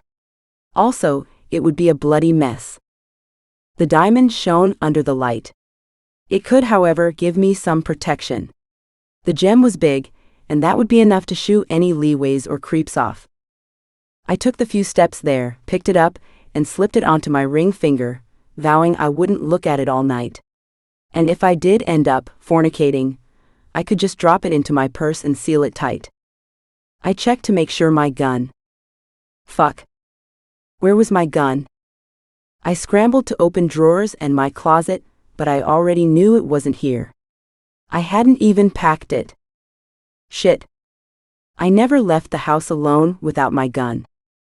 The one thing that gave me the control I needed without depending on anybody. My fists weren't enough to beat a man, but a bullet to the heart was. I've always found them fascinating. Such versatile things, guns that come in sizes so small, you would never expect a woman to have one hidden under her dress in the middle of a masquerade ball. Misogynistic as fuck, but still, I had that confirmation in the back of an alley some months ago. An alley where I lay dirty, used and broken. It was the one moment I needed something like a gun. Fast, barely pricked with guilt, and something that I could have used to end the pain. A strangled bundle of nerves filled my stomach. My heartbeat raced. Not now. Please not now. Relax. Relax. Fuck, was it getting hot? It's supposed to be cold in this goddamn house. Nezhad probably has a gun. Was he in his room? Go get one from his room. I creaked open my door and peered down the hall. His light was off, and the door was peeked open a crack. For once, my chest heaved, and I trekked down the hall, wincing every time my heels made a click-clack that even God could hear heavens above. I pushed the door open with a palm and stepped in, my shoulders relaxing as no presence shook me alert again. Okay. A gun. Find a gun. But I needed a moment to take it all in, first. His bed was unmade, and I quickly brushed away the wrong correlation with his clean personality because, first off, he probably was a recluse, and never let anyone come in here. Like me. I wasn't supposed to be, but it was a thrill knowing I was breaking his rules. Second, the place was deserted. I mean, nothing on his dresser. A simple walk-in closet with identical dress shirts, suit jackets and ties, and a bathroom. That was it. Where was the personality? The liveliness? Expectations, Margherita. Keep them on the low. I took a knee and opened the black drawer next to his bed, seeing nothing but what looked like a spare key, some receipts, and what's that? I craned my neck down in the dark and took the flimsy object out. It was a rose. A dried rose with the stem still there but a few missing petals. A weird something made my chest squeeze as I remembered I wasn't the only woman in his life. He left every night to do God knows what. As if he owned a club. Probably had sex with someone new every night. Or maybe he hate-fucked Anastasia because, let's face it, she was the perfect submissive and would do whatever the hell he wanted. Fuck that. I'll find someone of my own tonight. I placed the rose back IFR in the drawer, shut it gently, and went around the unmade bed to the other set of drawers. As soon as I opened it, the black metal of a pistol greeted me. Thank God. I pulled it out, weighing the cold weapon in my hands. An energy I didn't have a second ago filled my veins, and my heartbeat slowed suddenly. I nearly ran back down the hall to my room to grab my purse, and quickly slipped the gun into the red band around my thigh, like always. I scrolled to Layla's contact and started my way out, until I slammed into a big broad chest. My eyes went wide and they traveled up the black suit to meet Nezhad's. Don't smoke, huh? He glanced at the cleavage of my dress where I'd tucked in the box of Marlboros, yet again. I would have called him a perv, if it weren't for my body approving the feel of his eyes. I tipped my chin up regardless of the sudden nerves running through me. I'm not tarnishing my image in front of my family over a pack of lung killers. His eyes roamed my room, narrowing in disapproval as he noticed all the small knickknacks and disorganized items clattering everything.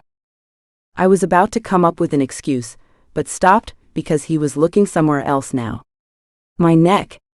I quickly brought forward a piece of hair to cover it, and ignored his piercing gaze. Was it still noticeable? His eyes narrowed, but he didn't comment on it. I didn't think I'd have to deal with any more trouble tonight. Nezhad's voice was rough and gravelly, something like an ice-cold threat running through it. I'd hardly call having fun trouble. I rolled my eyes, and suddenly wondered if he'd seen me slip the gun into my purse. His eyes dropped down my body, and all the way up in one slow languid movement. I felt the heat warm me from the inside out. Fuck. Don't look at me like that. With my heels on, my head was up to his neck, but he was still far too intimidating. I swallowed down the anxiety, and looked at him with indifference. I'm going with Layla. Do you not recall what I told you yesterday? Oh, I remember. I don't find it necessary to give anyone else the responsibility of escorting you places. I scoffed. It's not a responsibility to my best friend. We're both going to the same place. He searched my face for a second, then glanced at my dress, his eyes narrowing. You planning on seducing someone? I crossed my arms. And that would matter why, exactly? Because if another man touches you, I'll have to kill them. I waited for the emotion. The darkness to surpass his eyes and bleed through his voice. But nope. Indifference was all I saw. That's when I realized this man wasn't like the rest. He wouldn't feel an ounce of guilt for anyone on their deathbed, their neck slit. Including me. If I explained myself, told him what Maksim did to me, he'd laugh. Kick me to the curb because in his eyes, I'd be a thrown-out, used woman that's been touched in a way that makes her a so-called impurity. That's what Russians believed, didn't they? Those innocent soft features, pale skin, and practical wings lodged into their smooth silky backs. That's what women were to these men. That's what my sister was to the men in the Cosa Nostra, and why Papa was letting her go to college far away. He never mentioned it, but I could tell. He wanted to keep her away from those blood-sucking perverts, that only wanted her beauty for themselves. I didn't care that I wasn't a virgin. I'd played around with both men and women, and didn't believe husbands had enough importance to wait around for. A sense of unease slipped up my spine as I stared into the void that was his eyes. Would he care? I didn't feel the need to tell him. Is this how you interrogate all your women? I tried for nonchalance, but sounded breathless if anything. I caught him shrug. Don't need to. The gun suddenly felt like it was weighing me down. Cold, hard metal, giving away some of my confidence. Why? You think they all pledge God for innocence? That they're too good enough to kill someone? Not all of them.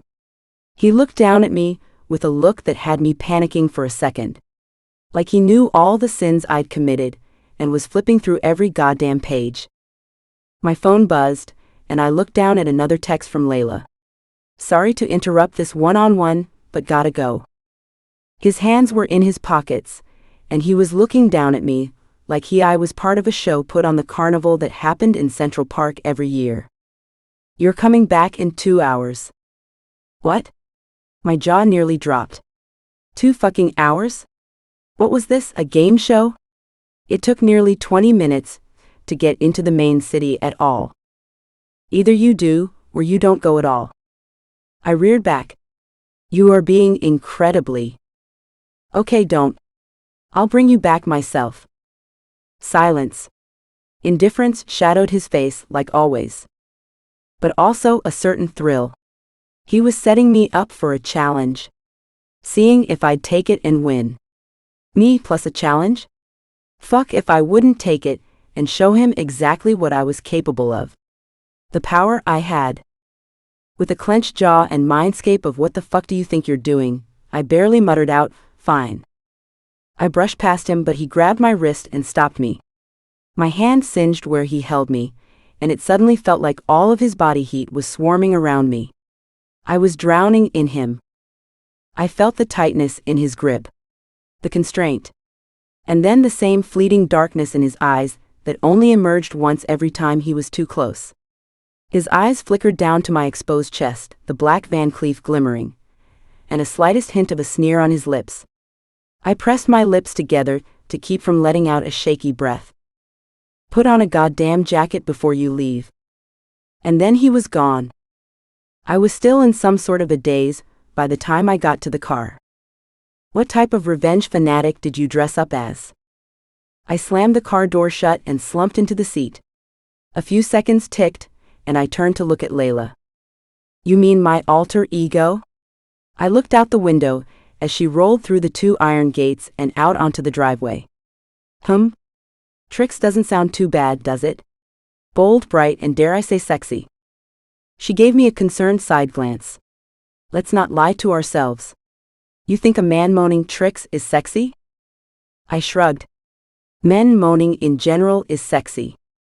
She muffled a giggle. What? Her clamped lips told me she'd dreamt up another one of those crazy Layla scenarios. My impatience has its virtues, Layla. No, it's just. A smirk coated her pink-painted lips. I thought of Brandon when you said that. I fell back into my seat and let out a groan. The bartender had a little crush on me for a while, ever since I'd grown into my full form and started to regularly come to alleviate the club we were going to, more often. I'd say I didn't feel bad for shooting him little winks and chuckles, because he was still 20, nearly 3 years younger than me. I didn't feel like leading the poor guy on. He's sweet. I guess. But you don't want sweet, do you? There she was. The wisdom she always carried, no matter the place or time. We could be drunk on the floor, and she'd muster up some strength to talk about the positive benefits of letting loose a little. No, I do. I just don't want adorable? You want masculine. She spit out the words like we were playing Jeopardy. Ding. 500 points because she was right. Protective yet rough. A certain face came to mind. Intense but jagged on the edges a little. Nezhad. I grimaced out the window, trying to focus on all the city lights now emerging. Please stop. Has a big dick but won't. Layla. Sorry. Right or left? I whipped around to check her blind spot. She was fairly capable, but after some months ago, it was only better to make sure. Right. She switched lanes, and we rolled to a stop at the intersection. That meant time to think. He was intense. So much at times, that I felt like simply looking at him would make me rip my hair out. Unintentionally. Now touching him, that was another fucking story. If I all but melted when he gripped my wrist. I shivered. What if he'd slipped his hand up my arms and wrapped it around my neck instead? Jesus Christ, Margherita. But in some twisted, masochistic way, I wanted him to do that. To choke me. Throw away my control and take it for himself. I let my nails feather over my pulse and tried to imagine it. It was fuzzy, a bit wrung out, but it was there. And if I could picture it, was that not enough proof for destiny to make it happen? I'd been so caught up in my thoughts that I didn't even notice Layla rolling across the familiar speed bump and into the club's parking lot. The bright pink Alleviate casted a warm glow over car windows, lighting up people dressed in skimpy sequins and bejeweled pieces of art. My favorite place. Loud, chaotic, and misaligned. Very much like the inside of my head. That's why I preferred it rather than Bianca's library she spent so much time in. I think I'd go fucking insane trying to train my eyes on a page, no less sit there in silence while doing so. Wait. Do you have it? I stopped Layla before we slipped out of her Mercedes. She nodded, her expression turning stern. I do. But you promised me you'd do one, and I need to know if you'll listen this time. I will. Promise. Did Hugo notice? My heart skipped a beat as she took out the tiny baggie from her sequined purse. She shrugged. I doubt he'd notice a half-ounce of coke missing from his stash. Besides, if he takes one more hit, he's as good as dead. I dipped my pinky into the powder, held it up to my nose and sniffed it in. Like always, it made my eyes water, but a few seconds was all it took for me to readjust. It also only took a few seconds for my brain to start going fuzzy. She quickly put the bag back in her purse, but I stopped her. What about you? She scanned the parking lot with wary eyes. I'm going to deck out for a bit. Just until you come to your senses. Which would be in about an hour, far before Nezhad's time limit ended. I had time. Okay, honey bun. I grabbed her wrist. Shall we? She chuckled. I guess we should. It was a mess trying to get me in, because Buddy the bouncer was being rather suspicious when he never usually was. It was either because I was half dragging across the concrete, or because I kept mumbling some mumbo-jumbo about my husband-to-be. I knew this was a fucking bad idea. I gave Layla a dirty stare. Hey. I'm right here. Your best friend. Your maid of honor. I'm not getting married, idiota, you are. Right. She dragged me into the waves of a black room, lit up with pink, blue, and white neon lights. It was like a fireworks show. The bass under my heels, the faces smudged in shadows, and an oh-so-thrilling feeling gliding down my back. And then, the bar. She dropped me down on a stool, huffing and puffing. Hey Brandon. Whip up one of your classics for me, will you? His blonde hair flickered under the wooden ledge of the bar. Hey Brandon. I don't know why, but a finger slipped into my hair and I started twirling. Around and around, around and around. The wheels on the bus go round and round, round and round, round and round. His face came into view then, half confused and half doused in a type of excitement that only matched golden retrievers. Oh my goodness. Oh my God. That's what you remind me of. I slapped the counter. A golden retriever. I bit my lip to keep from bursting out laughing. God, I needed a drink.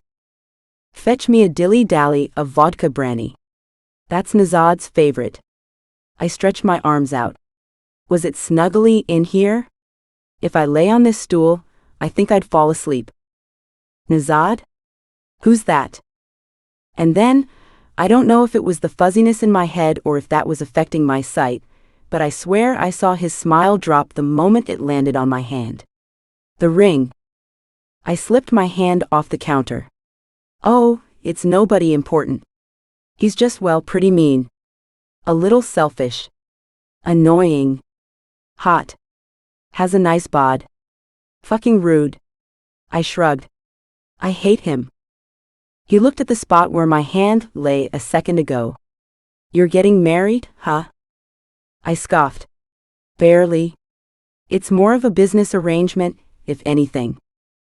My body itched to follow the couple who was headed towards the dance floor. I gave Brandon a sweet, sweet smile. Will you dance with me? I waited. Was time frozen? The guy wouldn't move. Hello? Brandon? I was getting frustrated. Did it take me 10 tries to simply get what I wanted? An unmarked past. A perfect husband. Freedom. His cheeks were red.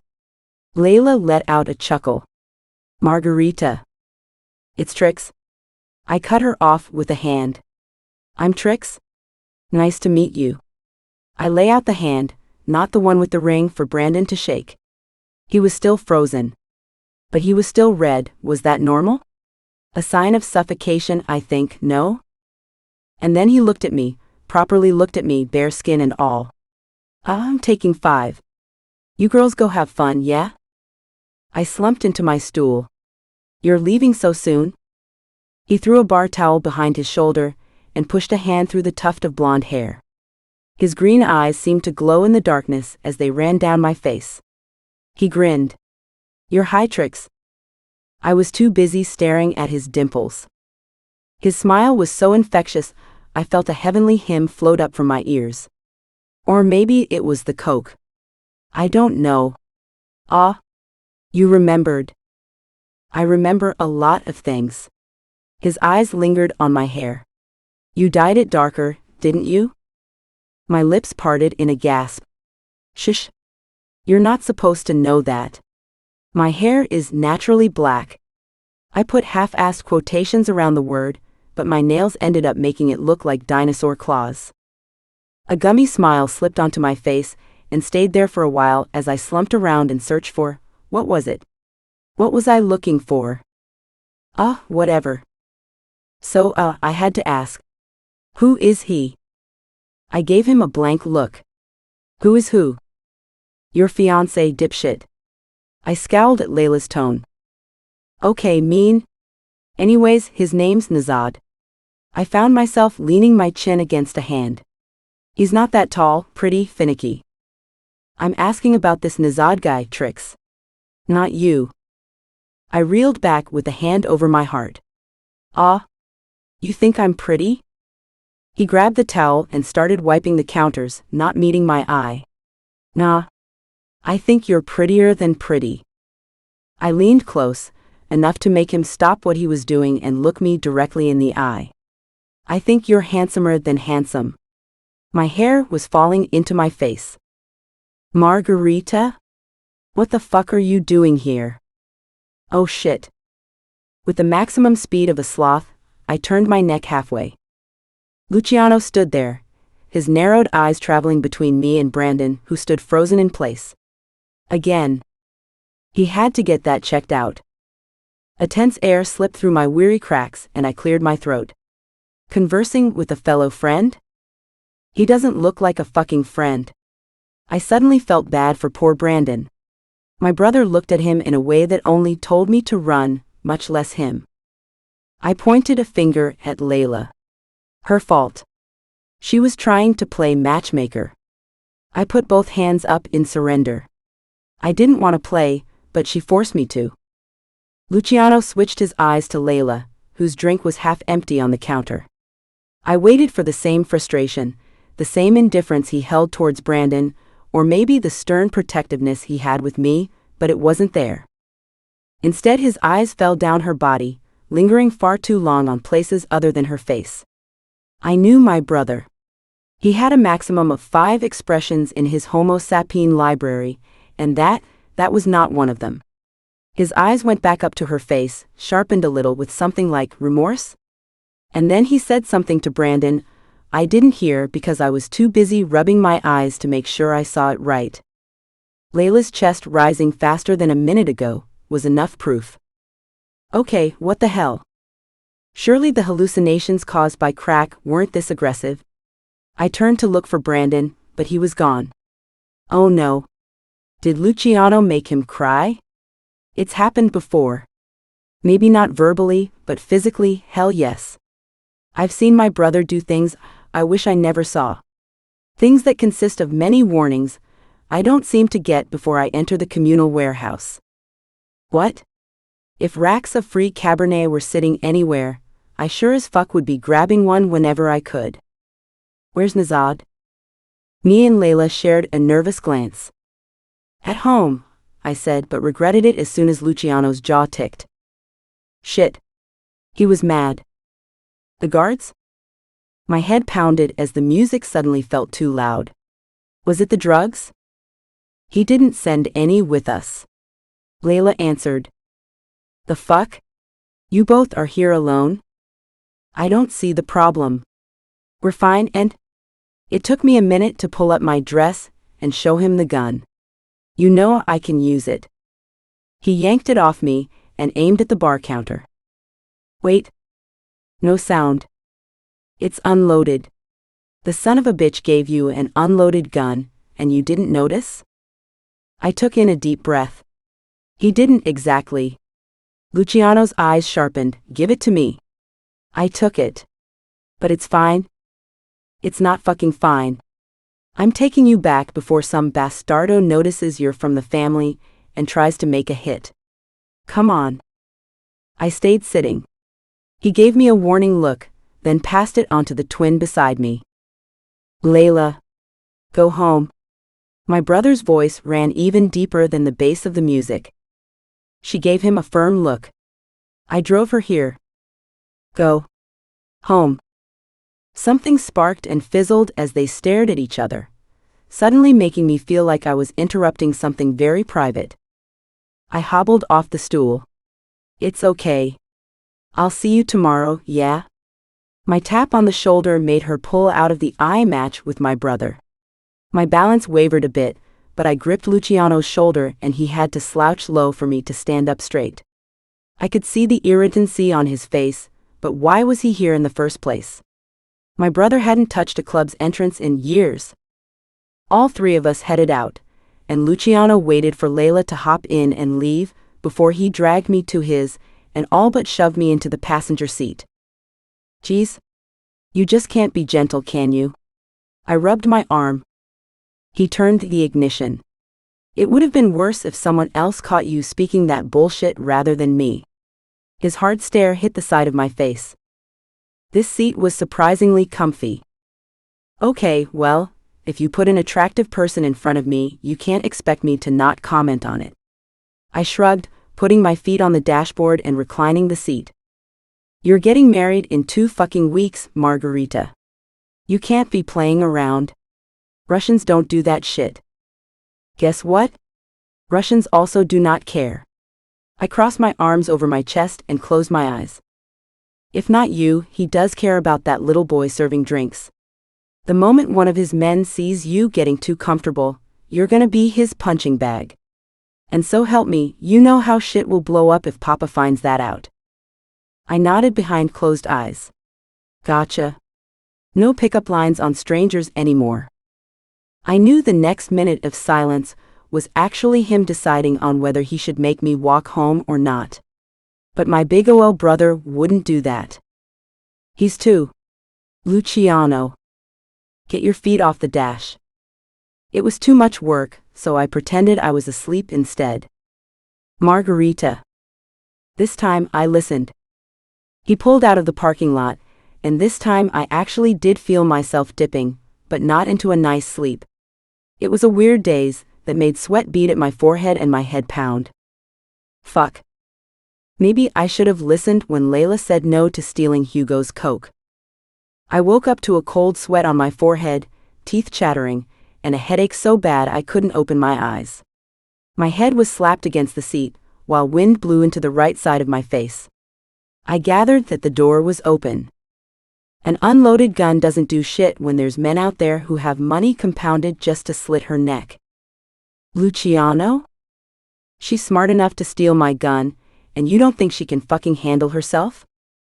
Was that Nezhad? No way.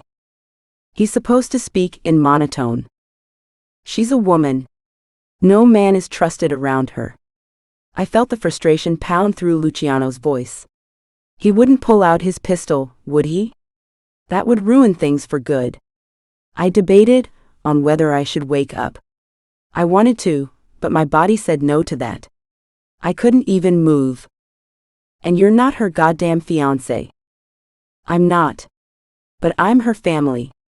And I'd rather kill myself than see her hurt. So pull your shit together before I let my father know how you handle your responsibilities. I was swimming in and out of their conversations, half asleep.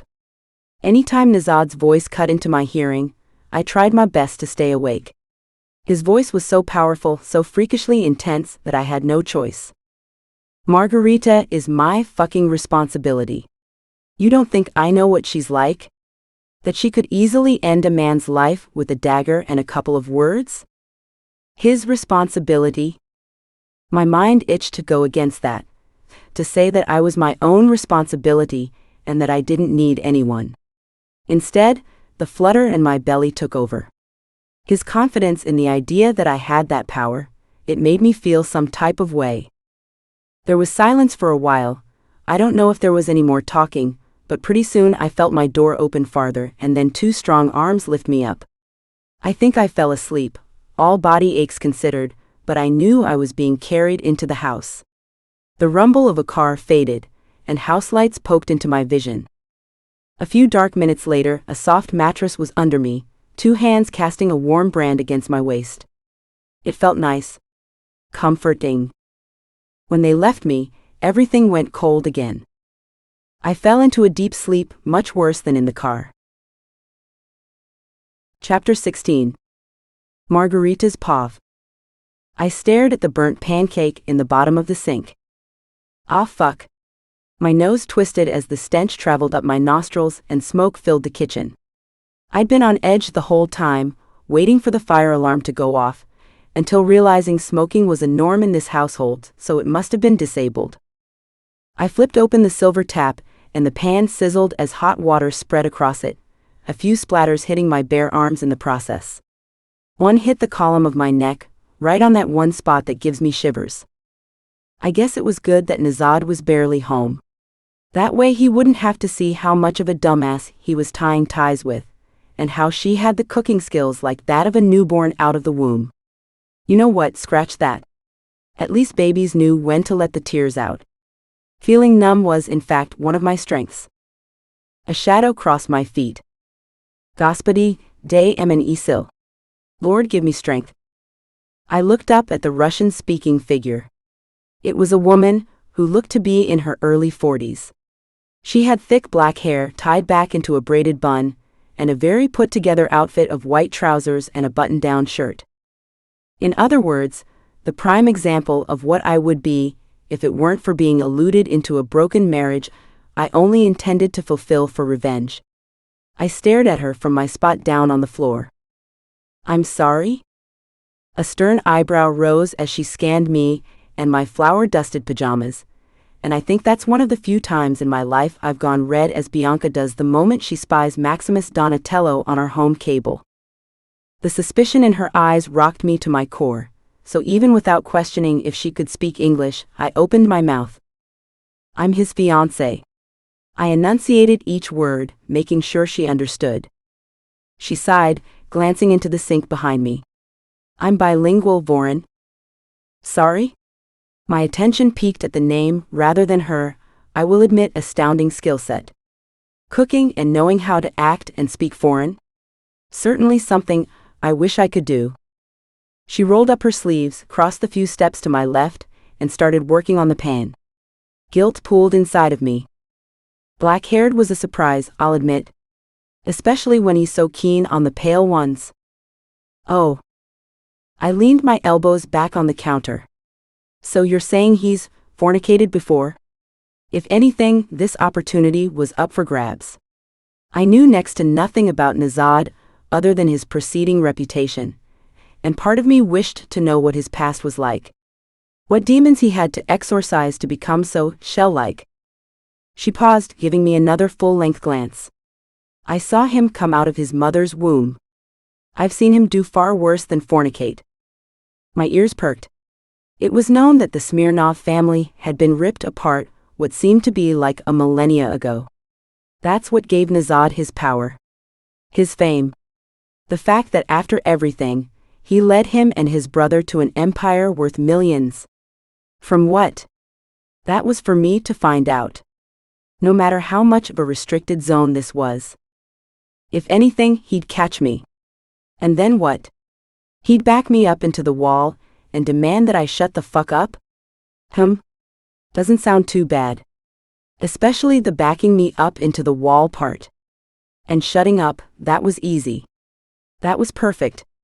I could spend a lifetime in my room, scrolling on my phone endlessly and mix-matching thousands of outfits while pressing order on whatever new bag was out. At least I'd have my own company, which I learnt over the years was better than anyone else's. Over the years, he came to me for advice, confided in me. Silence muffled what she was going to say next. Then what?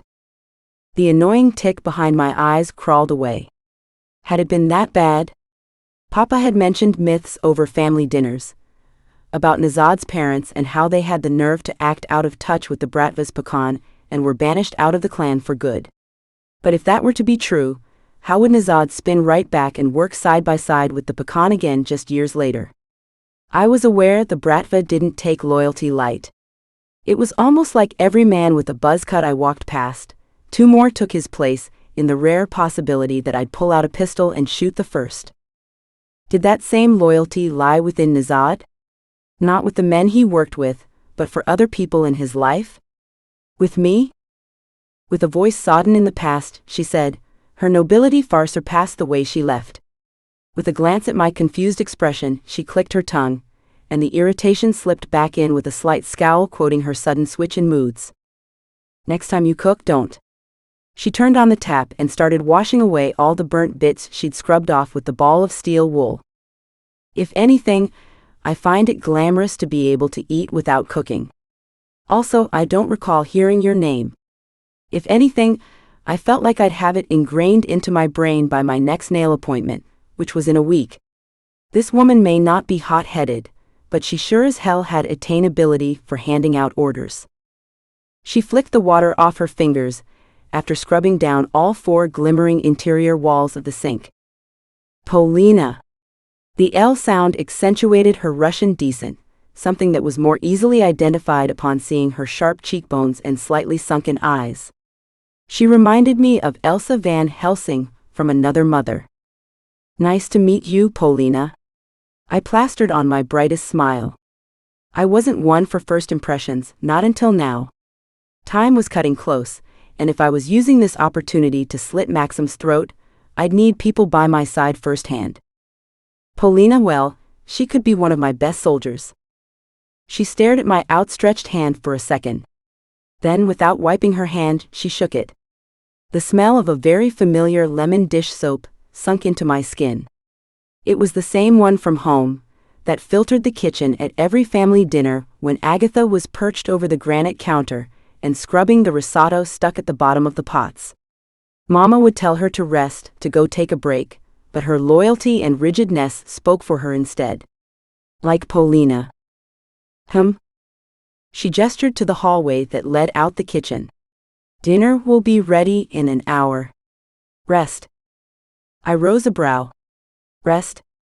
I scoffed because I burnt one pan? She gave me a blank look, as if that's what I was meant to do. It's not as if Nezhad forces your hand onto pots and sponges. The sudden change of topic whisked away all my amusement. She moved to open the fridge, grabbing out vegetables and spices from the cabinet next to it I thought was one of those drawers that stayed glued shut. I scurried behind her, my interest piqued. Wait. Is he supposed to? Does he force your hand? She shifted the bag of flour I used to the nearest counter. What do you mean? Sprinkles of white dust fell onto the floor. She let out a tisk and bent down to wipe it up with a paper towel. Does he force you to have sex with him? My eyes widened into dinner platters. Sex? Fuck to the no. No to the fuck. Hell no. Isn't that? I shifted uncomfortably. Forbidden? It wasn't, of course it wasn't, but it was the only word on the tip of my tongue to describe how odd it felt to think about it. It felt like I was trespassing, just touching base with the idea of him and me sharing a bed.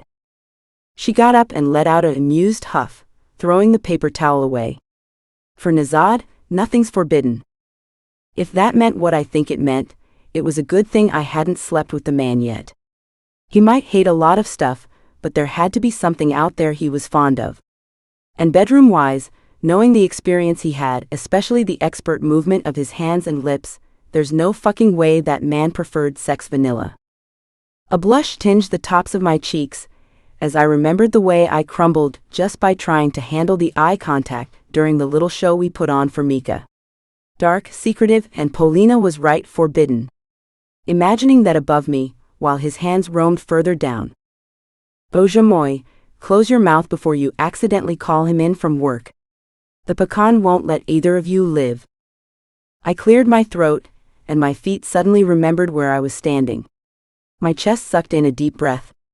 Well, you enjoy cooking. I'm going to go, take a breather. She let out a knowing sound of approval. I only rolled my eyes at. Down the hall and through the dining room, I only had so much to look at. No family pictures, no solo shots, no liveliness. Where was the personality? Though homes were most certainly reflections of their owners, so it made complete sense. I went down a corridor near the garage door, with a large wooden door at the end, the only unmodernized part of this house. I'd seen it previously, thinking it was just a pantry or storage closet. But I was proven wrong the moment I opened it, and a large flight of stairs lit up the way down. Lights automatically flickered on, illuminating the dusty stairs and reflecting off the stained wooden floors. What was this place? I dipped a toe onto the first stair. Cold and germy. I stood up on my tiptoes, grabbed the even dustier railing and walked down. Halfway there, I saw it. A library. Tall mahogany shelves filled with leather-bound books stretched up to the ceiling. Cobweb-covered lights lined the walls, and one overbearing chandelier cowered overhead an oak table, with 10 chairs tucked in precisely. There was a story I used to tell Bianca in the backstage of our youth, when playing dolls in the backyard was an unlabeled escape from coasting through marble halls. Alice in Wonderland. When I used to read it out loud to her, I felt the need to close my eyes and imagine it all. The golden hair, the blue eyes, and a mind much like my own. Fragments of imagination complete with an insane hatter, a smart bunny, a rather large-headed red queen, and the one that I somehow despised every time, a Cheshire grinning cat. In a way, it reminded me of Maksim. They were each fragments of her imagination, yet so real that I felt as if I was Alice every time. Trapped in her own head, living the stories she wants to live, but not getting that same chance in the real world. Dreams that never once came true. And I was mad, borderline pissed. Why would someone write such a thing, all for it to not be true? Although that was the case for most books, it was different with this one. I'd wanted her to grab all her friends and bring them back, through the tunnel and out the tree. I wanted it to be real. But like me, she was far too proud of her imagination to let that happen. I covered my bare arms, shivering as the cold seeped into my skin and the smell of old pages filled my senses. I walked through every organized column, trailing my fingers across spines of books and looking for something out of touch. Titles of classics, obscure texts, and volumes on philosophy and history lined the shelves. It was strangely comforting, this hidden world of words. As I started to walk past the table, to the other half of the library, there it was. Something like a dried-up object stuck out of one of the pages, and I slipped it out of the stack before pulling up a chair and sitting down. The cover read, Astronomy, the Mysteries of the Cosmos. Astronomy? Nezhad? I tried to go on without judgment. I flickered through pages, the musty smell overcrowding my senses. Just then, a delicate and dry something slipped out. A rose. Wait. I thought back to the day I left for the club with Layla. I'd opened his drawer, and there was a rose there too. Coincidence? I sure as fuck think not. I gently picked up the rose by the stem. It was brittle and shriveled up, the red now a rich maroon, almost brown. I turned the book over, searching for an explanation, but there was nothing. My mind raced with questions. Was it a memento? A token from someone special? It certainly didn't fit the cold, ruthless image he projected. I slipped the rose back in, my chest suddenly heavy. A part of me, the foolish part, felt a pang of jealousy. Was there someone before me who had the privilege of knowing a softer side of him? Did he have a soft side? The thought felt like an itch that needed to be scratched. I flipped to the end of the book, finding a message scrawled in blood-red pen. Russian characters sputtered through, but most of it was simple English. Without a greeting, it read, "Makar has given me something. I don't have the space in my heart to care for it, because it's already been stabbed far too many times. Don't regret what you did, because you did it for me. I'm doing this for you." My eyes scrambled to the bottom of the page, where there lay one sentence, in messy ink, as if the same person had been in a hurry. "Orion will be yours." Orion? The constellation? In this case, it sounded like a name. A child, maybe? My heartbeat sputtered. Nezhad's child? The letter sounded like it came from someone special too. Someone who killed themselves in order to put Nezhad at no harm's way. And Makar? Who was he? It sounded like a Russian name, but... My head pounded. Too much. I closed the book and slipped it back into the little space it owned. My head flew pages of thoughts, flipping them back and forth. Roses belonged to lovers. The weight of the dried-up petals pushed down on me. The man who seemed to have no heart once had a full one. The thought of being lied to pushed something out of me. Frustration. I didn't want to be trampled over, not again. God, not again. I made sure the chair was tucked in perfectly before making my way up the stairs. My hand gripped the railing extra tight, and I leaned against the door as it closed behind me. Alice would have hated this. She would have wanted an answer. And Nezhad. I swallowed. I'd yet to figure him out. But for some reason, I couldn't shake the dreadful feeling that this was only the beginning of his story. The mystery that was entirely him. I slumped down onto the cold floor. Now would have been a great time for me to head home.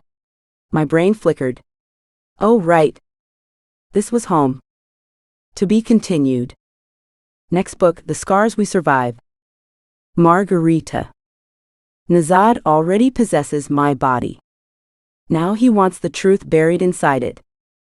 The closer our wedding draws, the harder it becomes to separate vengeance from desire.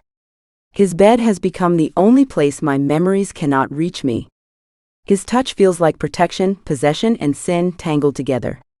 With him, surrender becomes something I choose instead of something taken from me. Then gunfire tears through our wedding. Blood stains the church. Traitors reveal themselves. One reckless chase delivers me back into the hands of the man whose violence has haunted every kiss, every nightmare, and every scar beneath my clothes. Maksim intends to finish what he started. This time, Nezhad knows exactly what he did to me. And the monster coming to retrieve his wife is far more terrifying than the one holding her captive. Nezhad. Maksim stood beside me for years. All that time, he carried my trust in one hand and Margherita's blood in the other. Now she is my wife. And every scar he left on her body has become a debt I will collect slowly. Bratva loyalty means nothing beside the sound of her screaming his name in terror. Alliances mean nothing. Orders mean nothing. Mercy died the moment I learned the truth. When our wedding becomes a massacre and Margherita disappears, restraint leaves with her. I will tear through Italians, Russians, traitors, and every locked door between us. I will turn the city red enough for her captor to understand that touching my wife was never an act of power. It was a request for execution. Margherita survived him once without me. He will not survive what I become to bring her home. This is the second book in the Smirnov Scars series. Reading order: The Scars We Hide, The Scars We Survive, The Scars We Heal. Available now.